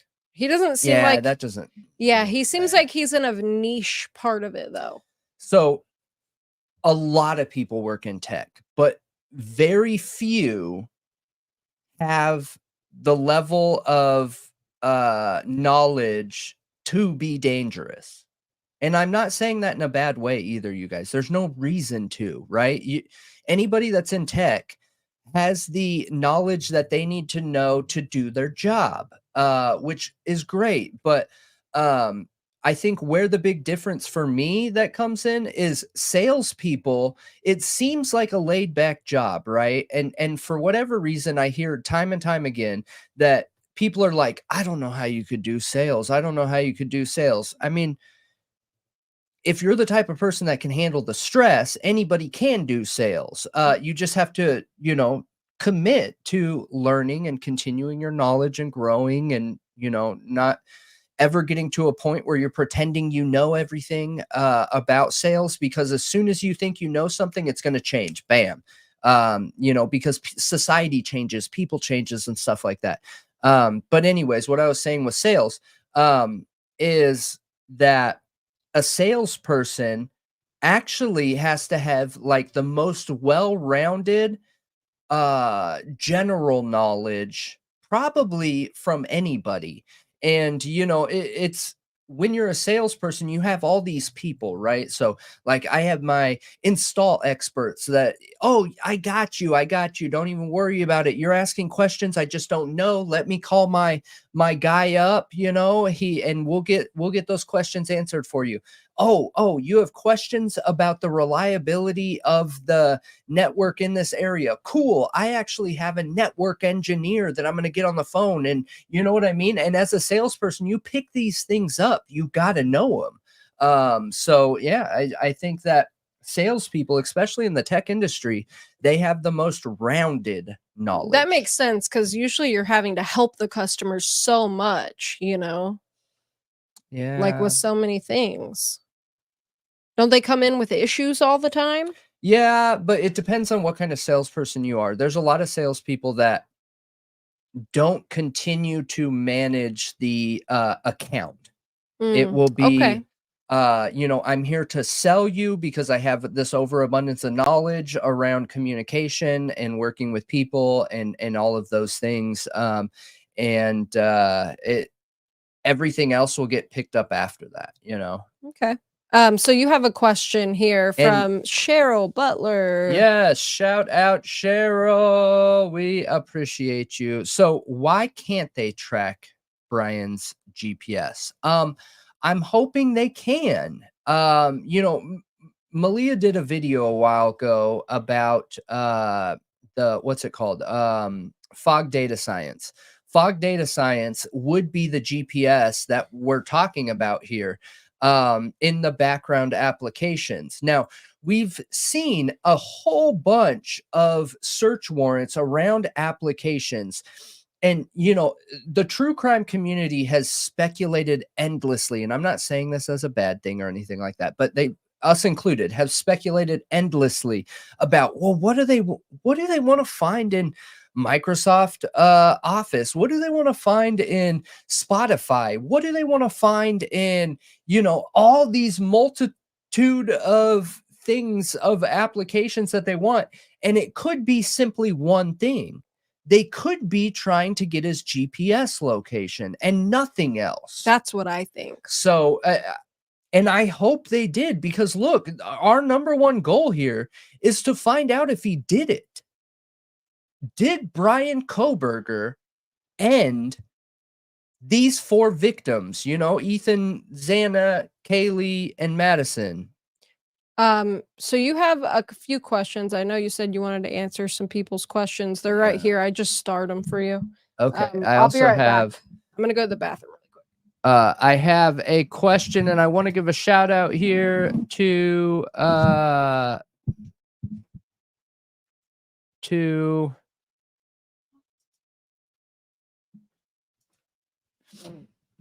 to the subreddit Brian Koberger Moscow, the incredible Idaho 4 Brian Koberger subreddit. It is the one that we are a part of. And like, man, they do such a good job at respecting everybody. It is absolutely incredible to see. So shout out to them. And I just posted a listing for people specifically to ask questions, right? And if there's more up here tomorrow, I will answer them tomorrow on the True Crime Talk Show. But this person says, I do have a question specifically about TikTok. I know it was stated Xana was known to be on TikTok at 4 something. I was looking at my TikTok last night before I fell asleep. I must have not closed it out when I put my phone on my nightstand. I woke up about 4 hours later and see TikTok is still running. Yep. My screen had not turned off. So could Xana have been looking at it earlier than 4 something and the murders occurred earlier than 4, which would change the timeline? I don't know how app technology works. Was she necessarily actively using it, or it was just open and running? So if you're watching this, you are on to something. Yes. It absolutely could be sitting there. It absolutely could be picked up by the suspect. It absolutely could have been scrolled through by the suspect, effectively showing that there was some kind of movement, usage, data, whatever. And it could have been home button clicked, right? The suspect could have clicked the home button and then turned off that phone. So yes, that is absolutely possible. It would be awesome if she had some kind of other application open that gave the rights to access the camera, because maybe we could see something there in the camera footage. I'm not saying all applications can do that. It's important to read your application's fine print when you're downloading apps. So because yeah, it can totally happen. But to be fair, could it have been Xana on there? Absolutely, it could have been Xana on there. So yeah, I can't really see. Very good. There we go. Okay. Just in case you guys have other questions that pop up. So, next question we got here is Brendan, is it possible to hack into the credit bureau DC and wipe out the debt of a whole generation? So is it possible to hack in there? Yes, it is possible. It is possible to hack into anything. However, there is an in-person element where, like, people have this misconception that people like myself can sit behind a computer and just gain access to these like federal databases that have such high security and multi millions and or billions of dollars security system, but that's not true. There is an in-person element to hacking, especially when it's corporate hacking. You need to have somebody that either downloads a code source on site by plugging it in to the system, right? And there are different closed network systems on site that give different accesses. So, like, okay, you guys remember? Maybe you don't remember. What's that payroll company? There was a major payroll company that was held hostage. Oh, I don't know.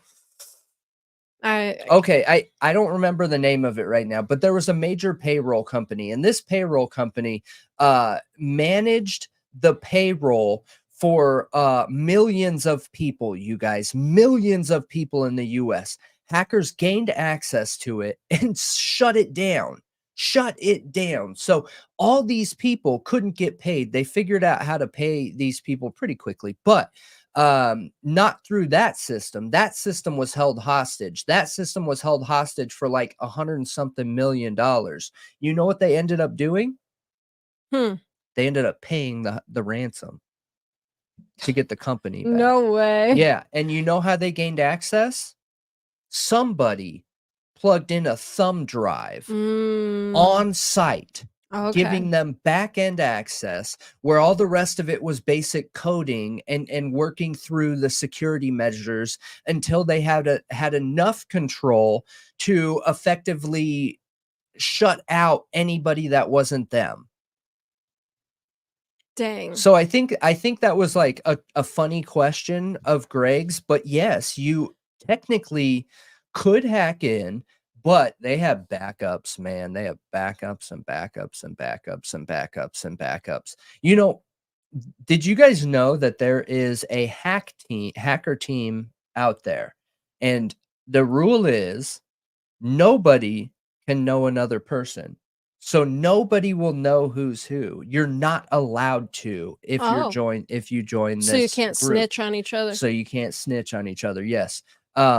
This hacker team took a decade breaking into the world banking system.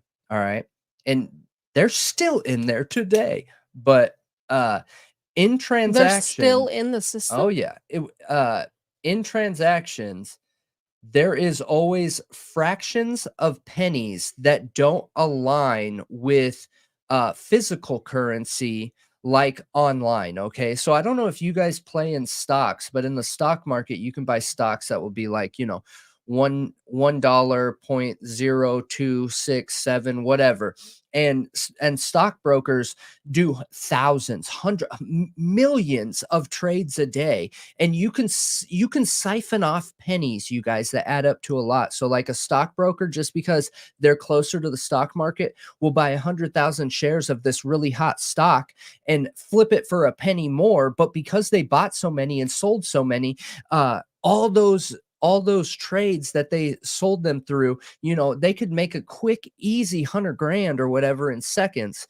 And each of those trades could have fractions of pennies in the computer system that wouldn't be there if you were using physical cash. Well, those fractions of pennies have to go somewhere. Okay. If they're in a network, if they're in a database, they just add on top of each other, right? Until they're a usable amount, then it adds to that fraction. But this hacker group learned how to take those fractions of pennies and move them into another count that moved into another count that was transferred into a purchase, and that purchase was sent into a count and then transferred into another count. And I believe it was 30 something accounts to wash this money, these fractions of dollars, where they then effectively, use that for other things. But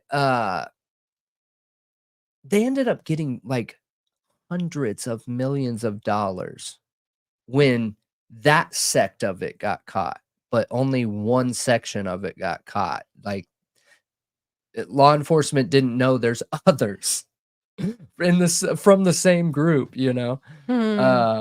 but like good luck trying to find it. It's interesting. So you had 2 more questions. You took a long time answering one question, Yeah. but I'm yeah. sure it was satisfactory. Geofencing. Okay. Let me figure out the best way to explain this. What is geofencing? So okay, let's break the word up. Okay. So geofencing, fencing. So you're setting up a fenced off area that is managed through data connections inside of that area to do exactly what a fence does. There's more to it than that, Contain? but there's more to it than that. But that is the basic definition for somebody to understand. Now geofencing is like geoblending, where you're using the technology that's around you to gauge the GPS location of said device. You're using routers, you're using Bluetooth devices, you're using other cell phones, you're using all these things to effectively control the location of a device. And that, like, geofencing is very, very, very popular for parents with children, to, know what's going on So what and where they're going. is that what like the Google Family app Yep. does? Yep. It doesn't just use your GPS location? No, I mean, you want to be able to be alerted. Are we frozen? Oh, that's a really lovely frozen picture. Can you guys hear us? It looks like we're frozen on my screen.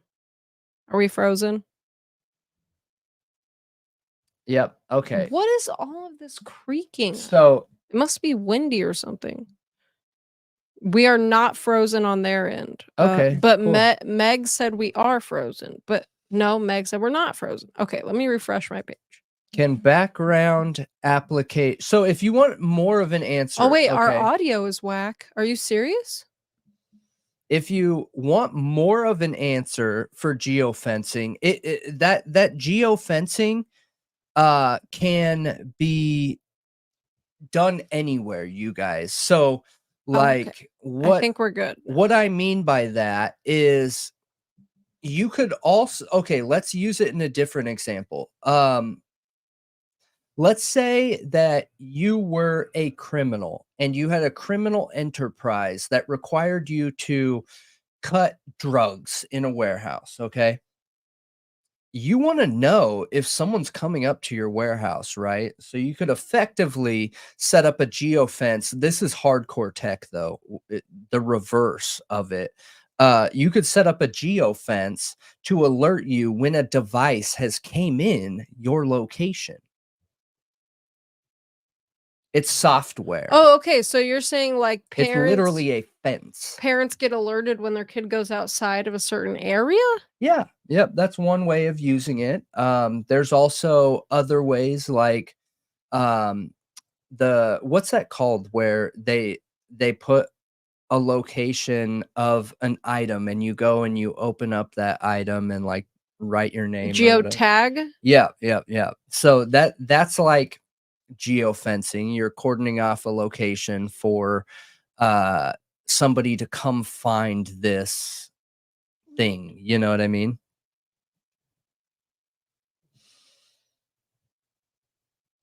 Yeah, that's why I was highlighting the fencing part. Like, it's literally a fence, but a fence you can't see.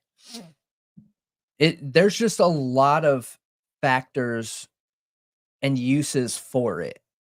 So, uh and then I think I have one more question here. Can background app data be manipulated? Oh gosh, I mean, it could. That would be so hard, though, you guys. So we've talked about before we've talked about the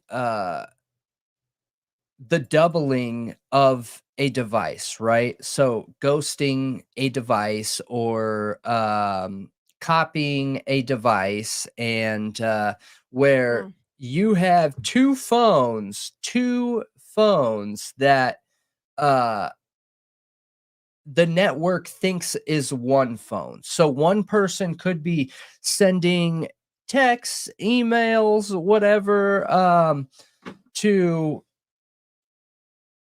the network, right, to somebody else, and then when that person responds back, that text would effectively go to two devices. So, I mean, that is a manipulation of background application data. That network would be confused, but still receive both phones' But background like, app could you data. go in and edit somebody's background app data? So in I mean, it when in the process. That's I'm hearing us. Is that turned all the way down?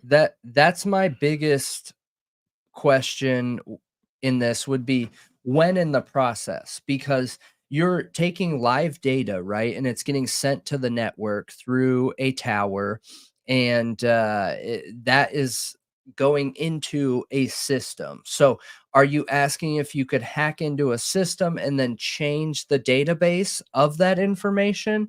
I Or, like, mean, say you got a warrant for somebody's background app data, they return the warrant, you get all that data, can you then, like, edit it somewhere? no, Okay, no. now It say you're Police trying would to never set get the main data source. right, right. They would get printouts. So then say you're trying to set somebody up for a crime and you wanna make it look like they went somewhere they didn't. Could you make it look like that with their background app data? Yeah, by mirroring their phone, yeah. Mhm. Yep. But I still think it would show both devices. I know it has in the past, and then I've also seen where some manufacturers don't show both devices, um, but it's interesting. Yes, we are deep fakes, but,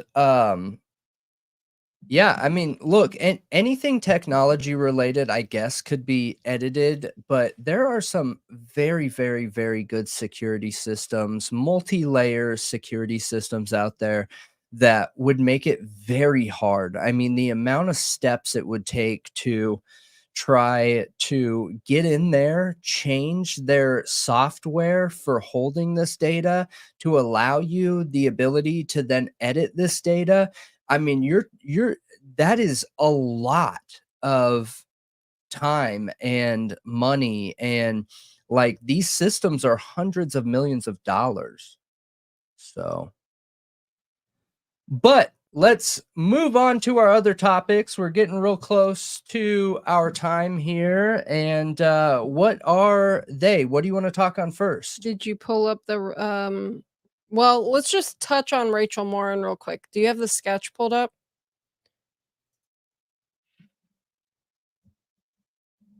And well, maybe the new flyer. Hopefully you can have the new flyer real quick. Cuz also the reward is, $35,000. Right there. There's a reward there, yeah. That's fine. But it doesn't have a picture of her on it. I guess that doesn't matter.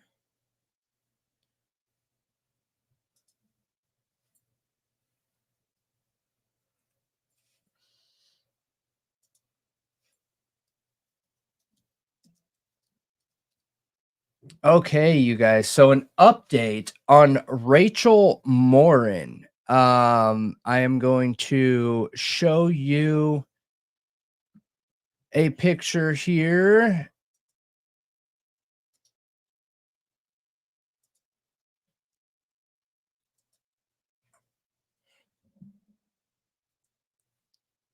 Okay, share. So Rachel Morin was oh man, horribly, horribly ended, you guys.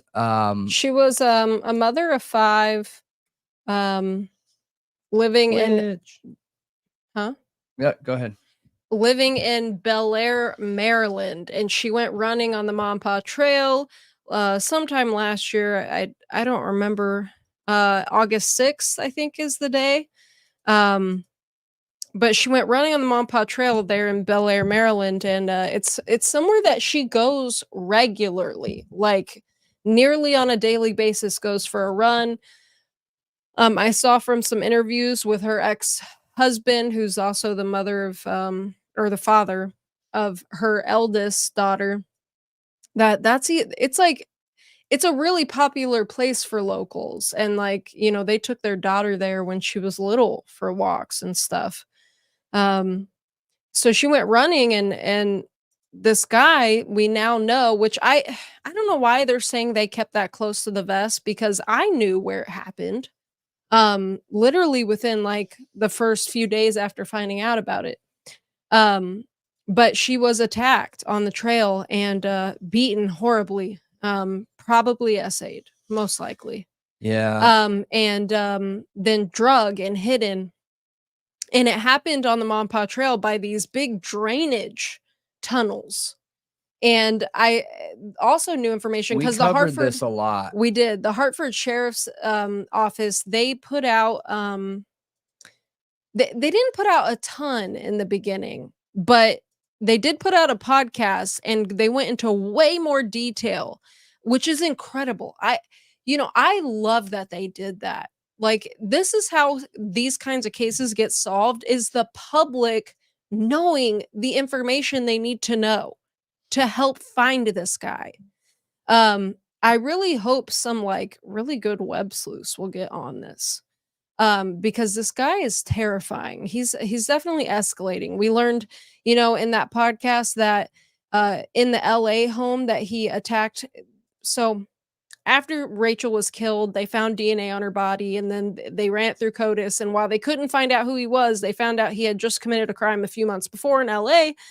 And all we had was the door ring camera footage of him leaving. And remember how weird that was?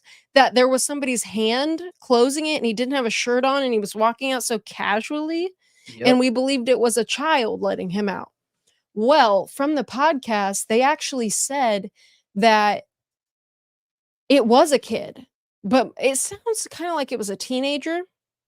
But basically, this guy broke into the house, not through the front door, and assaulted a family member. A little kid woke up and he assaulted that kid. And then another person woke up who was like an older kid. And then other people started waking up, realizing what was going on, and they kicked him out of the house. And thankfully, nobody died, but people were hurt. It was a violent attack. And he walks away. If you guys look up that video, if you've already seen it, it's weird how casually he walks away without his shirt on. It's really strange. But pull up the sketch. We didn't have a sketch until now. And in one of the sketches, it shows him wearing like a Jordan hat, like a red and black Jordan hat. He left that behind at the LA crime scene. And that's how they got his DNA, supposedly. Man. Well, So they think this guy may have fled to Mexico. I know the interview room put out a special message in Spanish. I recorded that and I sent it to some Hispanic friends that I know. I suggest anyone and everyone share this with anybody you know, not just yeah. Spanish speaking, literally anybody. This guy hid in the greenery, like, because most people didn't know those drainage tunnels were there, like, had no idea and lived there their whole life. Really? Yes. And somehow this guy knew, and he was hiding in like the leaves and the bushes and like all the stuff back there, just waiting for somebody to come around that corner to grab him. And he drug her back there. Wow. The Shady. interview room's recent podcast on this, where he has Rachel's brother and her ex-husband on, is really, it's a good one. There's a lot of information on there. Also, the Hartford Sheriff Office's podcast. I just think that's incredible. Like, I commend them. They're doing a really good job. I know they haven't I found this agree. guy yet, and it's really concerning and it's really weird, but the fact that they did a whole podcast on it says a lot. Yeah, And they gave a lot of information in it. it does. But, It does. be on the lookout. Like, as long as this guy's running around, literally nobody's safe. I genuinely think he's going to be a serial killer. Yep, I agree with you. And it's really important that we keep an eye out for this. I mean, there's no telling who could be the next victim. No. You know what I mean? And he's already escalated. He already went up a notch. So, I mean, he broke into a home, okay, but he got kicked out, but he left behind a hat. He now moves on to like a victim literally in public. You know how many people were on the trail that day? Everybody says it was tons. It was a super warm day. There were so many people out that day, and he did it in public. with only some leaves Yeah. to hide him. It's really unfortunate. It's really sad. So it's just like the kind of violence that was done to this woman is terrifying, and like who knows who's going to be next. And I mean, I only hope he hasn't fled to Mexico because he needs to be caught. Yeah, there needs to be justice in this case. Absolutely. It's not okay. Which I know sounds obvious, Yes, brazen. but you know, a lot of people so there's this idea out there, especially with the new Idaho 4 like web sleuths or whatever documentary that looking into this, caring about these things is looked down upon. That is a bunch of trash. And anyone who says that, it's just because they can't handle uh, their opinions being scrutinized, and that then get out of the room, get out of the ring. You know what I mean? If you can't handle your scientific opinions to be scrutinized, because the public statistics around catching criminals are the statistics around successful criminals caught are in the tens of thousands, and it's insane. It's insane the success, you know? No, that why do you think they want this information out there? No, I agree with you. It's just There's a there is such reason, a 'cause it divide down the middle works. between law enforcement that do not there's law enforcement that looks down on people that are web sleuths or true crime advocates or true crime content creators. And then there are police departments that lean into the help of the general public. And lately, it's been really intense putting people down around having an opinion on these cases. And I don't want people to feel like they shouldn't care, because that is a problem. Whoever is pushing this narrative, whether it's mainstream media, it doesn't matter who it is, that web sleuths are bad. Dude, get out of here. Like put pull yourself out of the ring if you can't handle scrutiny, because it's not going anywhere. Like this is a democracy, or was founded on a democracy of ideas, and we care about our public. Hey, Plumbing, if you for real recognize him, like, you should try to remember who that was and try to look back on it. Cause like, he literally his first crime was in LA. They think he's from LA, like, lived there, like, has family there. And I know you live in Southern California, so if you for real think you recognize him, like, make sure you double check because like, the Night Stalker, like, Richard Ramirez, I think. Wait, what was his serial killer name? It was the Night Stalker, right? Mhm. That's what they were calling him? Uh, his roommate saw a sketch of him and thought, "Oh, no, it looks like him. That's weird, but I don't think he would do that." Yeah. And never reported it because they just didn't think it could be him. You Yeah. know, like, you never know. You Yeah. never know. So, I would um rather have somebody get picked up and it end up being the wrong person because yes, they have actual DNA, than it be the right person and not get picked up. So, agreed. you know This guy's terrifying, but, I saw we were getting asked, no, both of his crimes did not happen in California.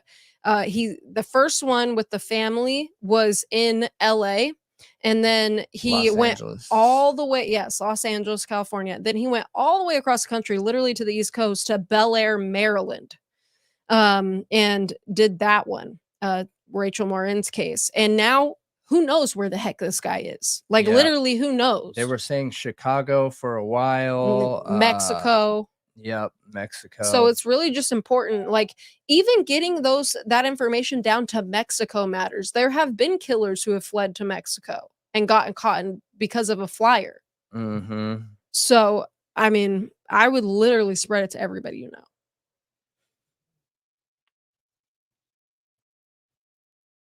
But yeah, I think I really wish some really, really good web sleuths would get on it. Like, there's some really incredible ones. I feel like this case isn't getting enough care and spotlight as it should, because this guy is for real dangerous.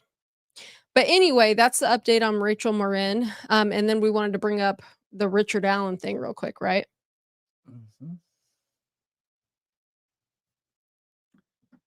Do you still have that link I sent you?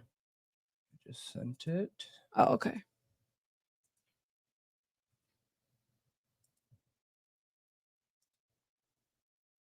This blew my mind when I saw it. Like, absolutely blew my mind.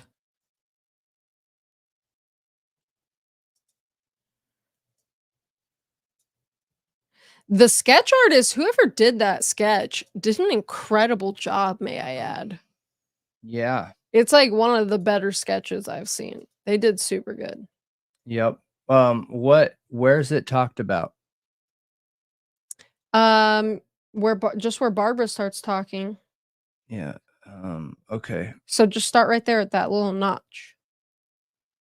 Do you want to give a rundown on what this is? Or we'll Um, watch it first. yeah, we'll just watch it. It's about the Richard Allen, Delphi case. There's some really interesting information Barbara is about to say that I think is really important to this case, like in the possibility of Richard Allen being for real innocent.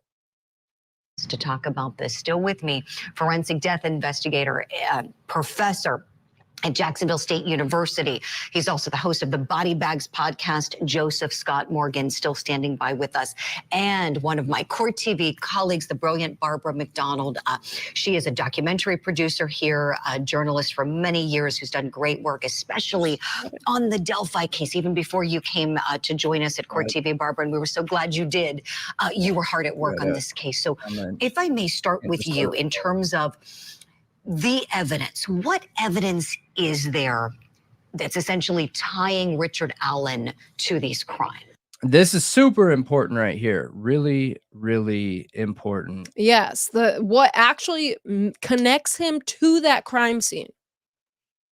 Yes. Oh, I've been failing on the likes. Thank you, Phil. For anybody that has been on here and watching, please hit that thumbs up button and please leave a comment under the video. It does more than you know for us to get the video out. Our numbers are insane. Like, we are doing bigger numbers than a lot of the bigger channels. But that's all from you guys, and we appreciate you guys for it. So please stay on it, hit that thumbs up button so we can continue making more content. But all right, let's get back into it. Yep. Well, there's a lot of circumstantial evidence. There are his own statements that he was out at the trails that day. There's some debate about what time he was actually out there and what time he left, which will be significant. But he did say that he was out there that day. Witness statements have described a man who looks similarly to Richard Allen, who was dressed the same way that he says he was dressed that day. I think we have some of the other points we're going to put up on the screen. We also know that some witnesses saw the car that appears to be his car out at the trails that day. And the .40 caliber bullet. Yes. The unspent round that was found between the bodies. Right. And my understanding is So important. 40 caliber, okay? 40 cal. That discovery was made some days after the murder. So when the bodies were found on the 14th of February, 7 years ago tomorrow now, they did secure that crime scene for about 3 days, and they searched it, and then they cleared it for about a day, day and a half, and then they re-secured it. My understanding is that unspent Wait, how shell long? was Wait, how long did they secure it? And then how long till they resecured So it? it doesn't matter the initial secure. They unsecured it. They made that crime scene public where anybody could go on it. Anybody go on it. Took off the police tape. Took everything away. And then a day later, resecured it. A day later. What? That is insane. That is insane, you guys. Like, I can't even explain how crazy that is. discovered during that second search after the scene had been re-secured. Really? And it was found under the dirt. It wasn't just laying out in the open. Mhm. It had been somewhat buried, whether intentionally or through time and the elements, we don't know. But Okay, that is so the bullet. I want to emphasize that after they resecured it, unsecured it, resecured it, they found the magic bullet buried in the dirt. Buried in the dirt. So I just want to be clear. Like, yes, the magic bullet, that's really And it's important, but unspent. It is unspent. yeah, that's really important. However, every single bit of evidence after that unsecuring and resecuring is flawed. Done. Toast. Gone. Bye-bye. Everything. Everything. All of it. But yeah, that bullet's shady.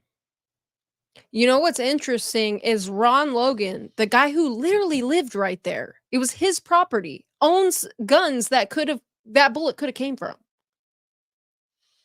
Also, I heard she also ends up saying here in a minute who else it could have came from. That So they're we'll- saying was ejected or cycled through Right. his pistol that Right. they discovered during the search warrant. Barbara, thank you for that. Joseph Scott Morgan, I wanted to talk to you about that in particular. What does hearing this information from Barbara now make you think about the securing of the scene, the clearing of it, the resecuring of it, and then the discovery of this round? Well, the biggest problem with this is the resecuring, because you can't really resecure anything once you've released it. And right. that's a major problem, because that's any defense attorney worth their salt is going to move forward with that and say, well, how do we know that something wasn't placed down there in that interim, that kind of vacuum that creates at that moment in time, because the area is completely unsecured. Or at least that's what they're saying by their own admission.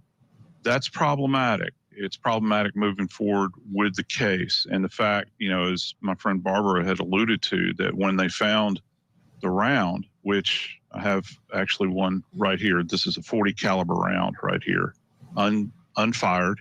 When they found this round, it was beneath the surface of the dirt. So you have to be able to answer this question. How long had it been there? And you look and you see, because this is a brass round, you think about, well, is there corrosion on it? And where's the dirt embedded on this thing? And it can be problematic, really. I mean, it says, I wonder if they even looked at that. I'm sure they did, but I wonder if they just explained it away. I'm super curious how fresh that bullet was. Or if it was there a long time. I've said this from the beginning that for me, I don't care, because they weren't killed with a gun. No, they weren't. It was a knife. So that doesn't prove anything.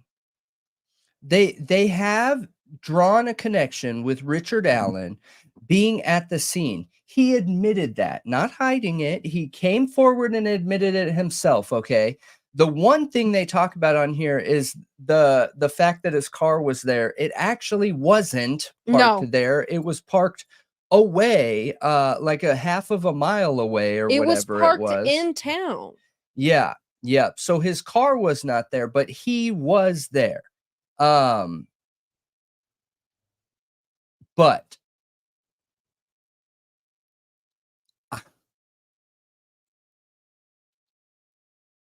hey, he's using a mic holder that we have. Nobody must have showed him that you can put your cable in the middle of that. It's not this one. These are different mic holders, but Wait, he has the same type of mic as us, doesn't he? probably his voice he doesn't have a deep voice, so his voice is the right what's it called, octave or whatever for this mic. Yeah, I think the theory with the case is that the girls were held at gunpoint to get them to go where he wanted them to go. I hear you, but that's an assumption. There's nothing confirming that, is there? We don't know. No, we Is don't. there more to that video? Unless, yes, actually, there is a lot more, supposedly, like over a minute, I believe, more. But that begs the question, if he's coming closer and holding them at gunpoint, wouldn't you see his face and know who it is?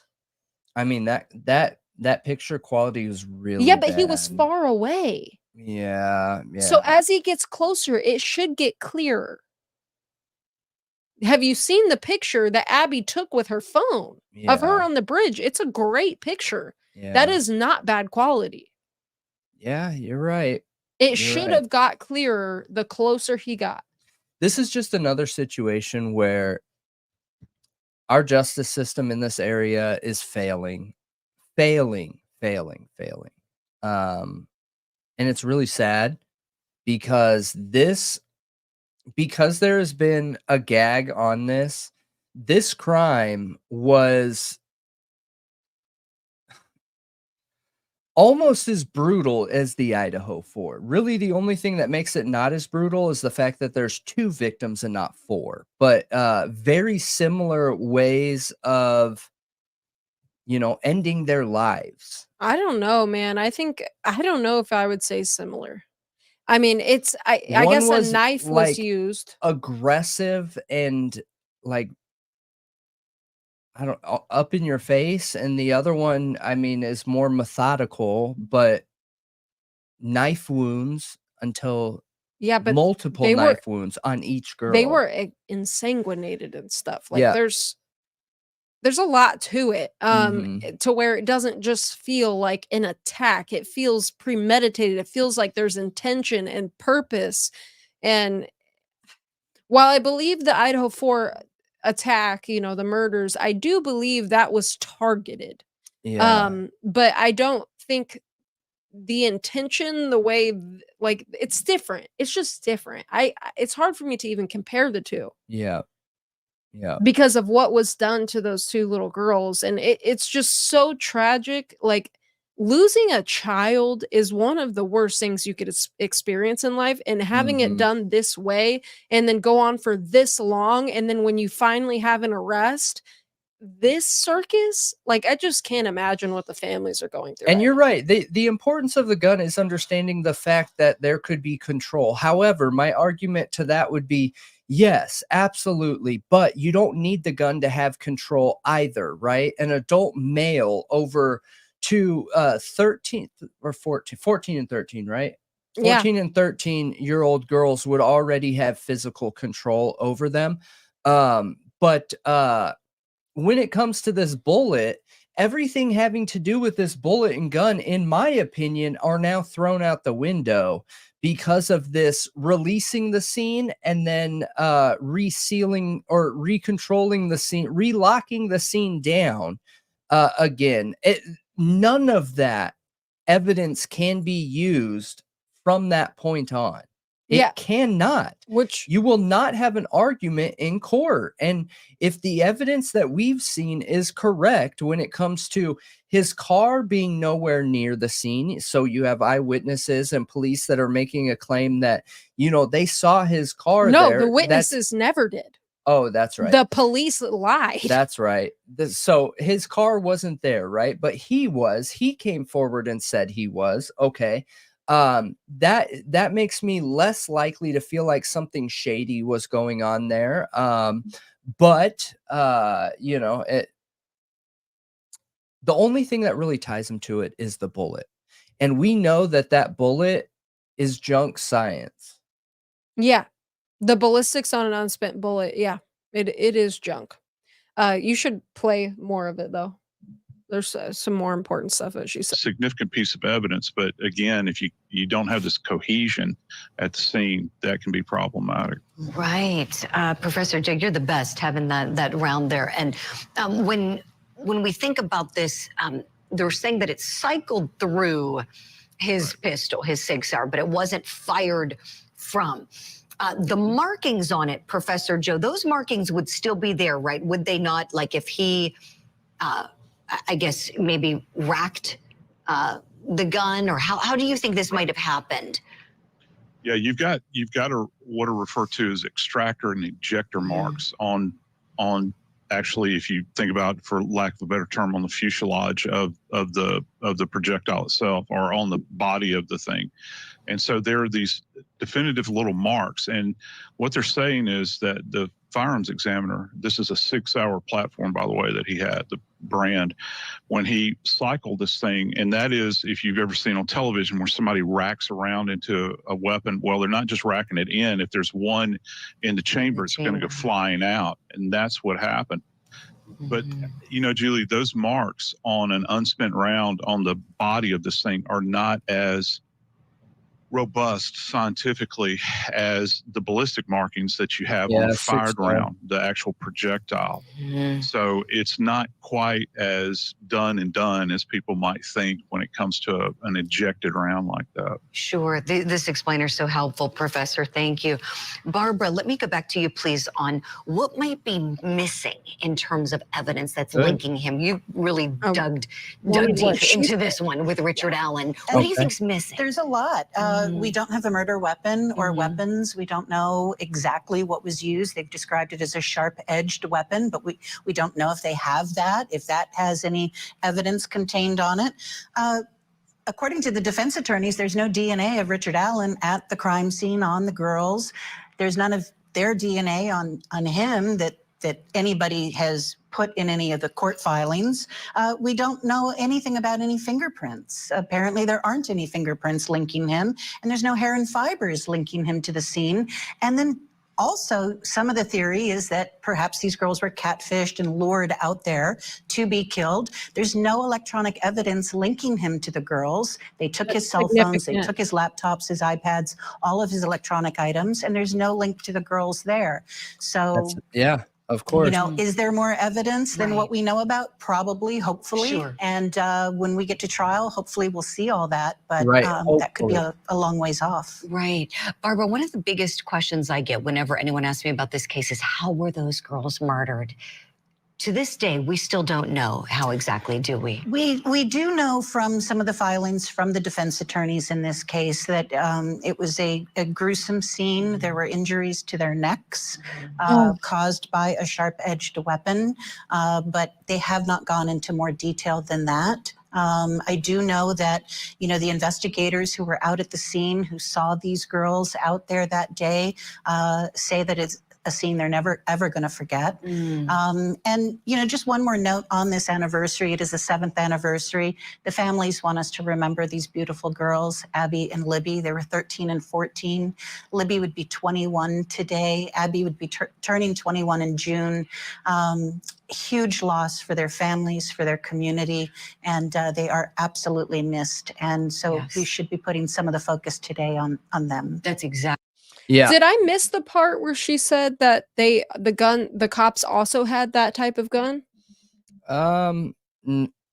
Yeah, I think you Did she must say have, that? But she does say that. One of them says that this is traditionally a cop gun, and that's not true though. Cops at one time were issued 40 caliber handguns. They have slowly moved over to 9mm, which have less of a kick and are traditionally more reliable than a 40 cal.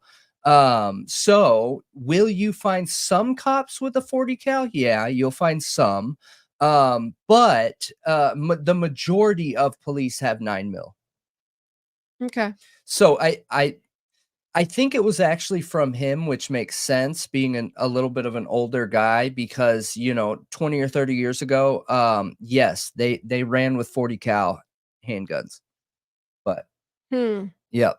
I think it is. Kevin asked if it was possible if we thought maybe Down the Hill guys was to other people that were there, and I have wondered that because there is another voice in the video that doesn't sound like Bridge Guy. It sounds like another voice. Down the Hill and Guys sounds like two different people. I've listened to it. People have separated it and enhanced it more, and it does sound like it may be two different people. But this is a very small part of the video, edited and smushed together, that they were giving to the public. This video, I think, is like, I think they said it's like a minute and 45 minutes or a minute and 45 seconds long. Mm-hmm. And I Yep. think there might even be more than one. But dude, they literally don't have that bullet is the only thing connecting him to that crime scene other than No. him admitting he was there that day at the bridge and him confessing under duress in prison. And you know, one thing that I can't stand is that people are like, okay, well, that confession wasn't in an interrogation room. He had those guards wearing those Odinist patches looking over his shoulder constantly. How do we know those guards weren't standing right there with him when he was calling his wife and his mother to confess, telling him to don't. do it? We don't. We don't. No. We have And no I think it's idea. important to consider that it's not a maybe that these guards were wearing skinhead connected patches, okay? They were. They There's no were. maybes, okay? Now, answer the next question. What are skinheads traditionally connected to? Violence. All right? So we have our prison guards connected to skinheads that are traditionally violent, okay? And you see a physical change in Richard Allen, a severe physical change where this man went into prison unconvicted and in prison, kind of chubby, and then all of a sudden dropped 40 pounds. It looks like he didn't eat a day, not one day, the whole time he was in there. 40 pounds. I think there is physical evidence to make assumptions. I you thought know? it was more than 40 pounds because I thought he only weighed 120 or 30 and he was like 200 when he went in. Yeah. I think it was like 60 pounds. Yeah. It was a lot. I mean, 60. it was a lot. He was under extreme duress, and you know, I think we got to keep an open mind with this case. I mean, there is not a single thing tying him to that crime scene other than the magic bullet. Period. That's it. Yeah. As far as physical evidence, that is the only thing. We did look at how far of a walk it was. You got to look up the farm building downtown Delphi to the bridge. Yes. And you know what? There was somebody was in an interview the other day and they said they worked downtown Delphi and that he's like, it's not that far of a walk, you know, like he made it seem like that's a pretty reasonable thing somebody would do there. And he wasn't trying to say that to like make what Richard Allen said, like the whole thing about him being parked at the Farm Bureau building, which Mhm. is downtown, the new one. He wasn't saying it to try to, he wasn't even talking about that. It was I'm gonna have to find it. It was in regards to something totally separate, but I thought that was interesting when he said that because it went back to when I did that video and I was thinking about that walk. Yeah. And I think it's State Farm. I think it's the State Farm building downtown Delphi, and then you just GPS it to the Manon High Bridge. And they claim he parked at the CPS building, but the witnesses say that it was like a Comet, like an old Comet. I don't remember the year. It looks nothing like a black Ford Focus. Yeah. And then there's another one who said like a PT Cruiser. A black Ford Focus looks nothing like a PT Cruiser. I agree. Nothing. Mm-hmm. Yep. But you should check out the video where we talk about this in detail. This whole case is just super. It's another one where I feel like we're not going to be able to get justice and the truth in this situation as long as we're having to deal with the madness and insanity that has come along so far from the judge. Yeah, even if he said he was there, art of deduction, and said he saw 4 juveniles and they saw him, like, and even even him admitting to being there, that's Mhm. not enough to convict somebody. No, there's no evidence. There's There's literally none. no evidence. Yeah, there's no evidence. Unless they have more, like a lot more, just hiding, which I doubt. Even if he did do it, I don't think he's gonna be convicted, and if he is convicted, he's gonna win an appeal. He's Yeah. being treated so badly, and this case screams being mishandled, like, it screams corruption. Well, yeah, I with just don't the think there's missing any way it's tapes. gonna stick. You have missing tapes where somebody essentially says the same exact thing that Richard Allen did, and that somebody actually admitted later, and the police lost that footage. Oh, I feel bad You know, for the Richard Allen victims. isn't the first confession we've even had in this crime. And we don't Yeah, even know how Elvis was cleared. We don't even know how yeah, they cleared him. yeah, yeah. Yeah, they do convict people on indirect evidence or what's the other word for Circumstantial. circumstantial evidence, but like it does need to be substantial evidence, and unfortunately this case isn't that. One example I would give of one of the cases that I just covered is the Scott Peterson case. That one, the prosecution leaned into their what was it again? Circumstantial. Circumstantial evidence. They leaned into their circumstantial evidence. I was just reading indirect again, it threw me off. But um now that evidence is it's very clear connection, right?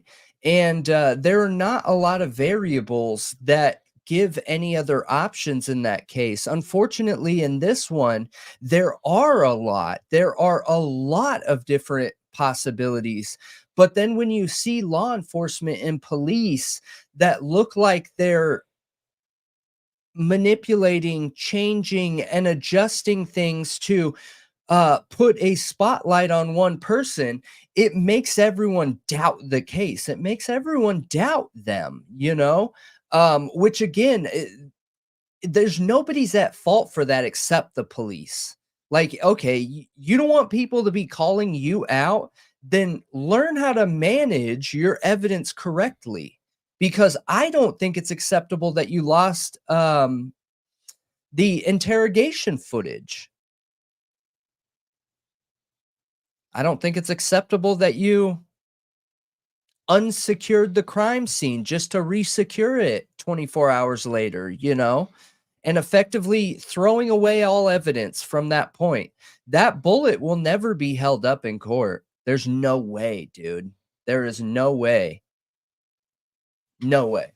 I think it might. But all right, everybody. So we're gonna give you the rundown for the show going forward. Now we haven't made a decision on what, like, how many days we're gonna do this or anything like that. It might be just permanent. We'll see. But going forward, so we've had a lot of people submit suggestions that they when we're doing the true crime talk show, they like when we don't talk to the chat, like talk directly with the chat. They like when, you know, we're reading and using that as a point of reference to have a conversation. And some of the evidence of that is, you know, the chat is a few people and the remaining people watching are the bulk of it. And like, I understand that. I think that the way we manage it right now is good. But for our viewers that like to engage with us, we've fixed that going forward. All right. So we wanted to add value to the membership. So what we're gonna do is for an hour and a half, at least an hour and a half, we are going to run the True Crime Talk Show where We are communicating back and forth, going through the topics like we've been doing, and then we are going to have a minimum of at least 30-minute members only transfer. So at the hour and a half mark, it is going to switch to members only. And we are going to be talking, communicating, walking through members only, and talking directly with you. So that way members get to, communicate and work with us and go through stuff more on a personal basis. But the people that enjoy the True Crime Talk Show for the conversation, for the deep thought riots, we're also catering to that as well. So we're going to start that tomorrow, and we will continue it forward. See how it goes. We definitely want to do more for the members too, which is part of it. Like, that's awesome having, almost every live having a members part of it. Yeah. It's like, I think a agree. really, really good perk. I agree. I don't see anything but good things from it.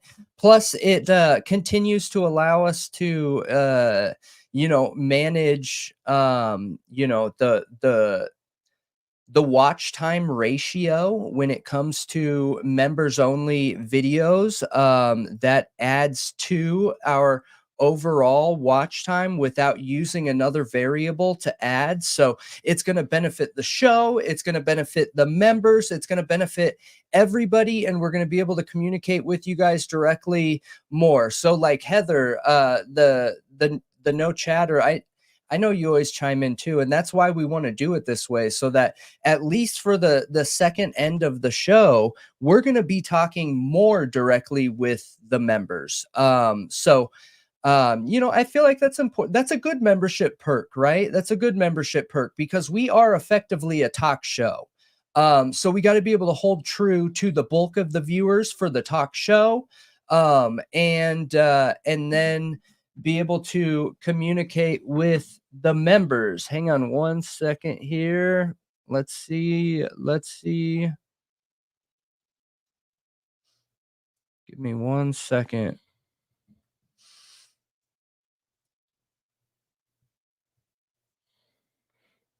Make sure that you guys have gifting turned on. I'll give you a second. Make sure you got gifting turned on. Gifting. Wait, you gotta on. let me send the membership link so that, because it's hard for some people to make sure without the members link. And yeah, Tara, I saw you say that he gave a different time initially. I do remember that, and that is a problem that he changed the time. Make sure you turn on gifting, Phil. Have you ever made sure, because I think you're one of them too, Phil, that for some reason you don't get membership gifts, right? Okay, I'm about to copy the membership link so that you guys can make sure you have your gifts turned on. Yep. So make sure you click on the membership link and verify that gifts are turned on. And I will give you just 1 second here to get that going. Oh, good to see you, Sportsy girl. Is this your first live?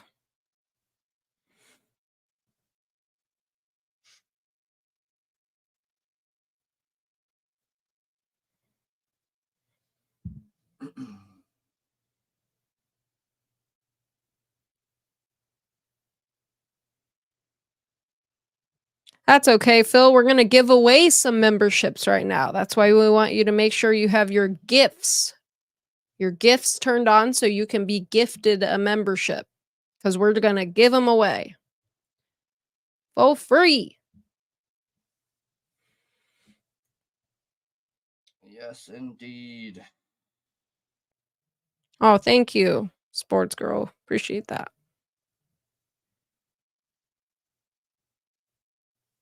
I put the membership link in there. Hopefully it takes you to a page where it can show you if you have gifts turned on.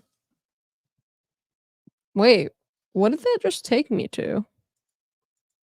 Oh my gosh. What? Oh my gosh, you guys. I totally gave you the wrong link. Ah! Don't Hold click on. that link. No, it sent never mind. Here we go. This link I just sent is the right link. Yes. So it should take you to a membership page. And where's gifts?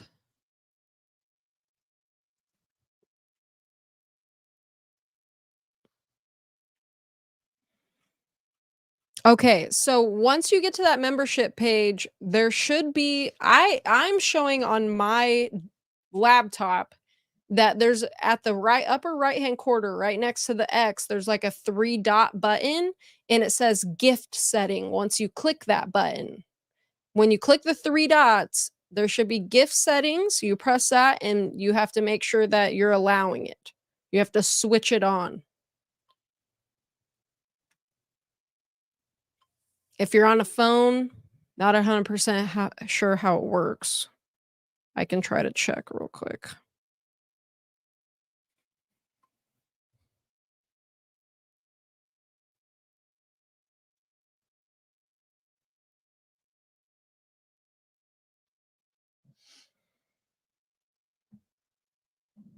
I'm going to try clicking the link, see.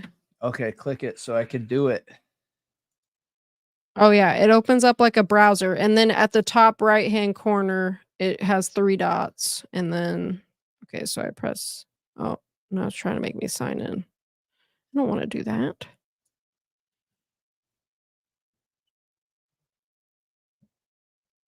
Good. Everyone, you made sure your gifts are turned on? Yep, do it. I think everyone's had enough time. Yeah, it's the Okay. 3-dot button again with settings. At least on this phone. All right.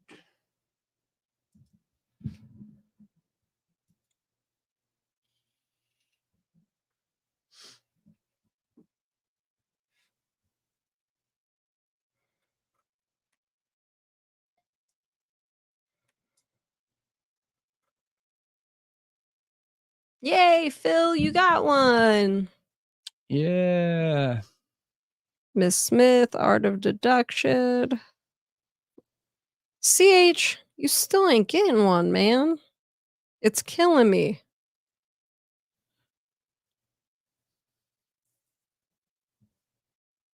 All right. That's awesome. Awesome. Yay.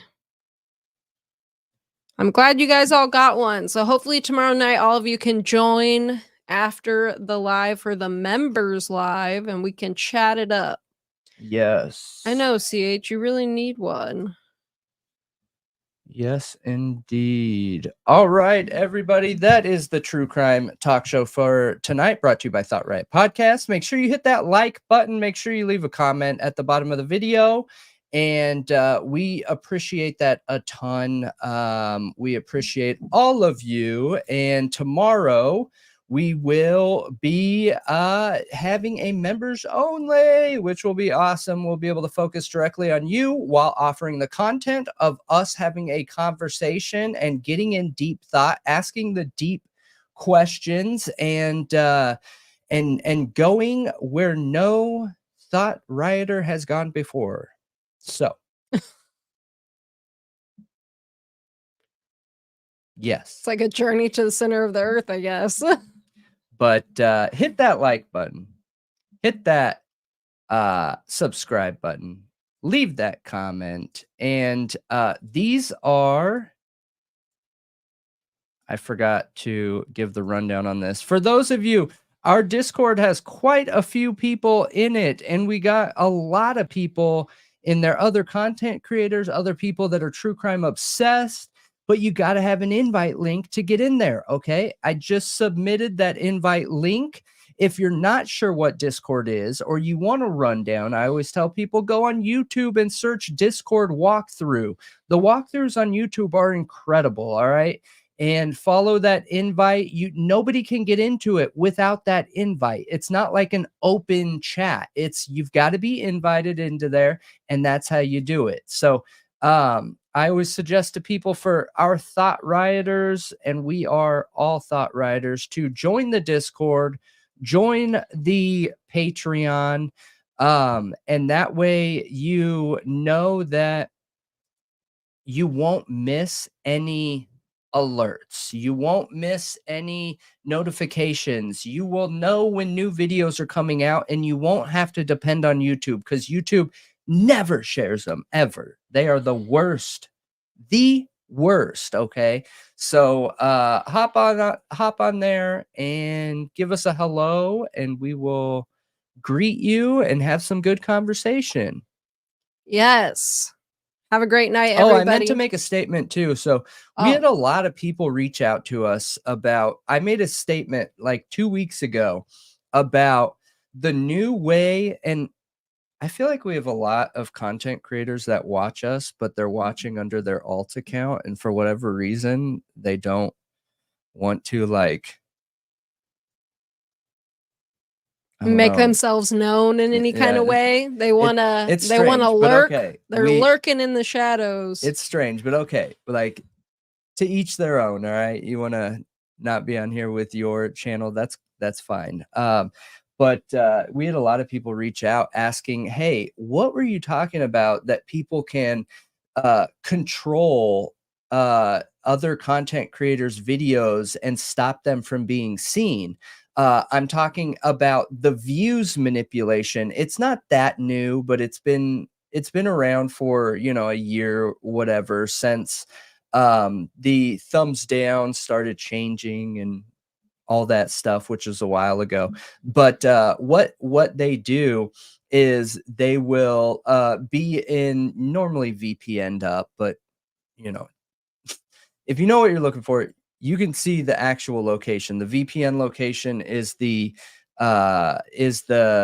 data that gives a location of where your internet provider is coming out of. But then YouTube and Google also tracks your GPS, the background app data that we're talking about. Like, you can't be signed up to YouTube and not have that on.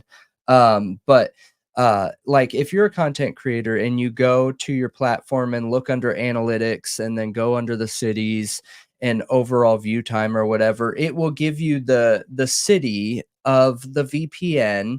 Then it will give you like a percentage of those views known. So if you see a high view count or click count, all right, and then you see a very low average watch time, like an example I have is one city.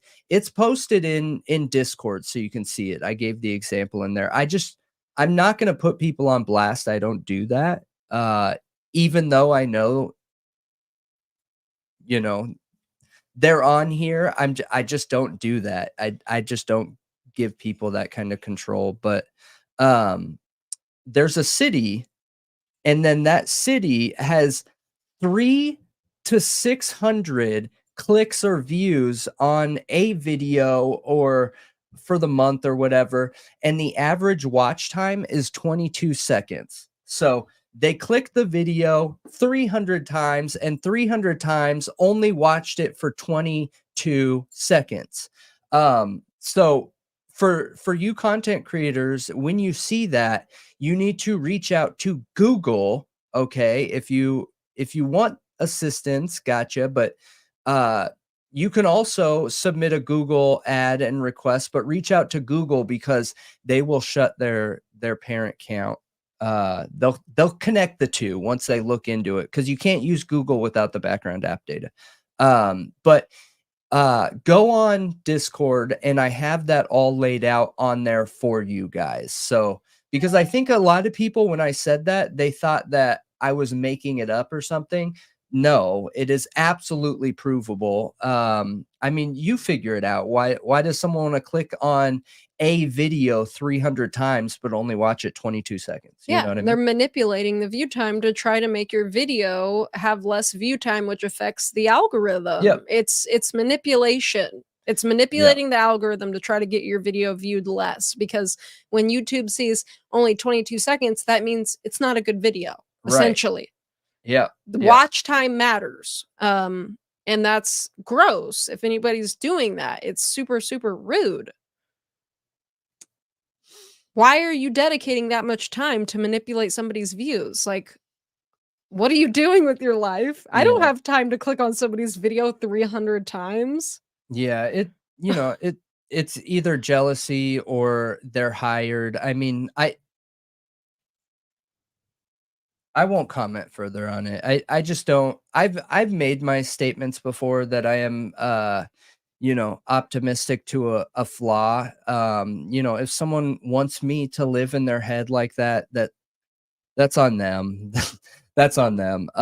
So there's 100 billion or more views a quarter, and if you think that holding other people down what boosts your views or makes it more likely that you're gonna grow, I mean, hey, that's on you. I just would never spend time doing that. I would Heck rather no. put time into caring Content. about our viewers. Yeah, yeah.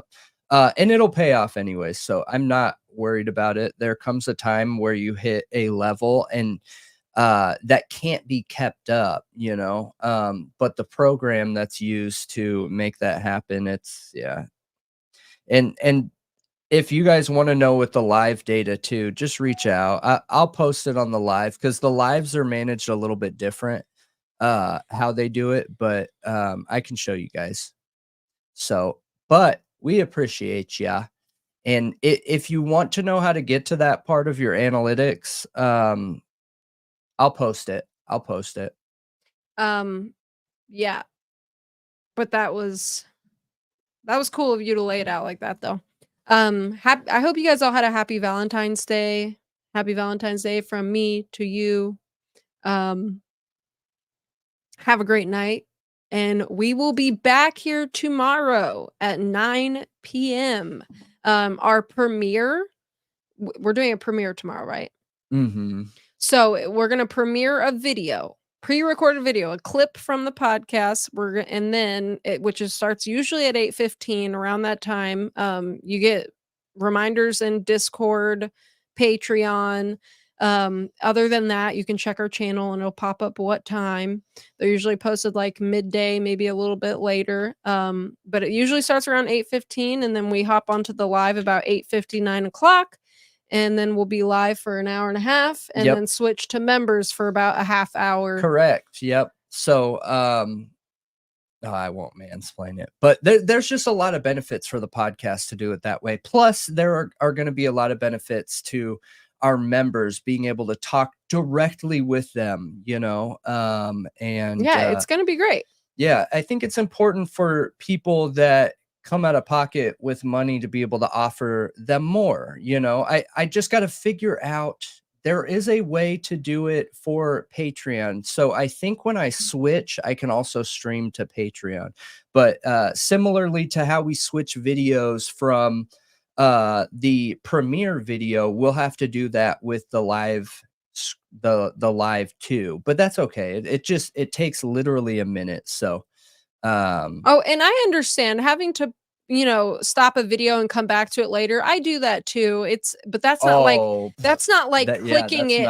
It is not like clicking it 300 times and only watching it for 10, 20 seconds. Here, that's way different. I'll tell you. Yeah, that's way different. So we have for a video 221, and the average watch time is 24 seconds. So 221 clicks, 24 seconds total, and that's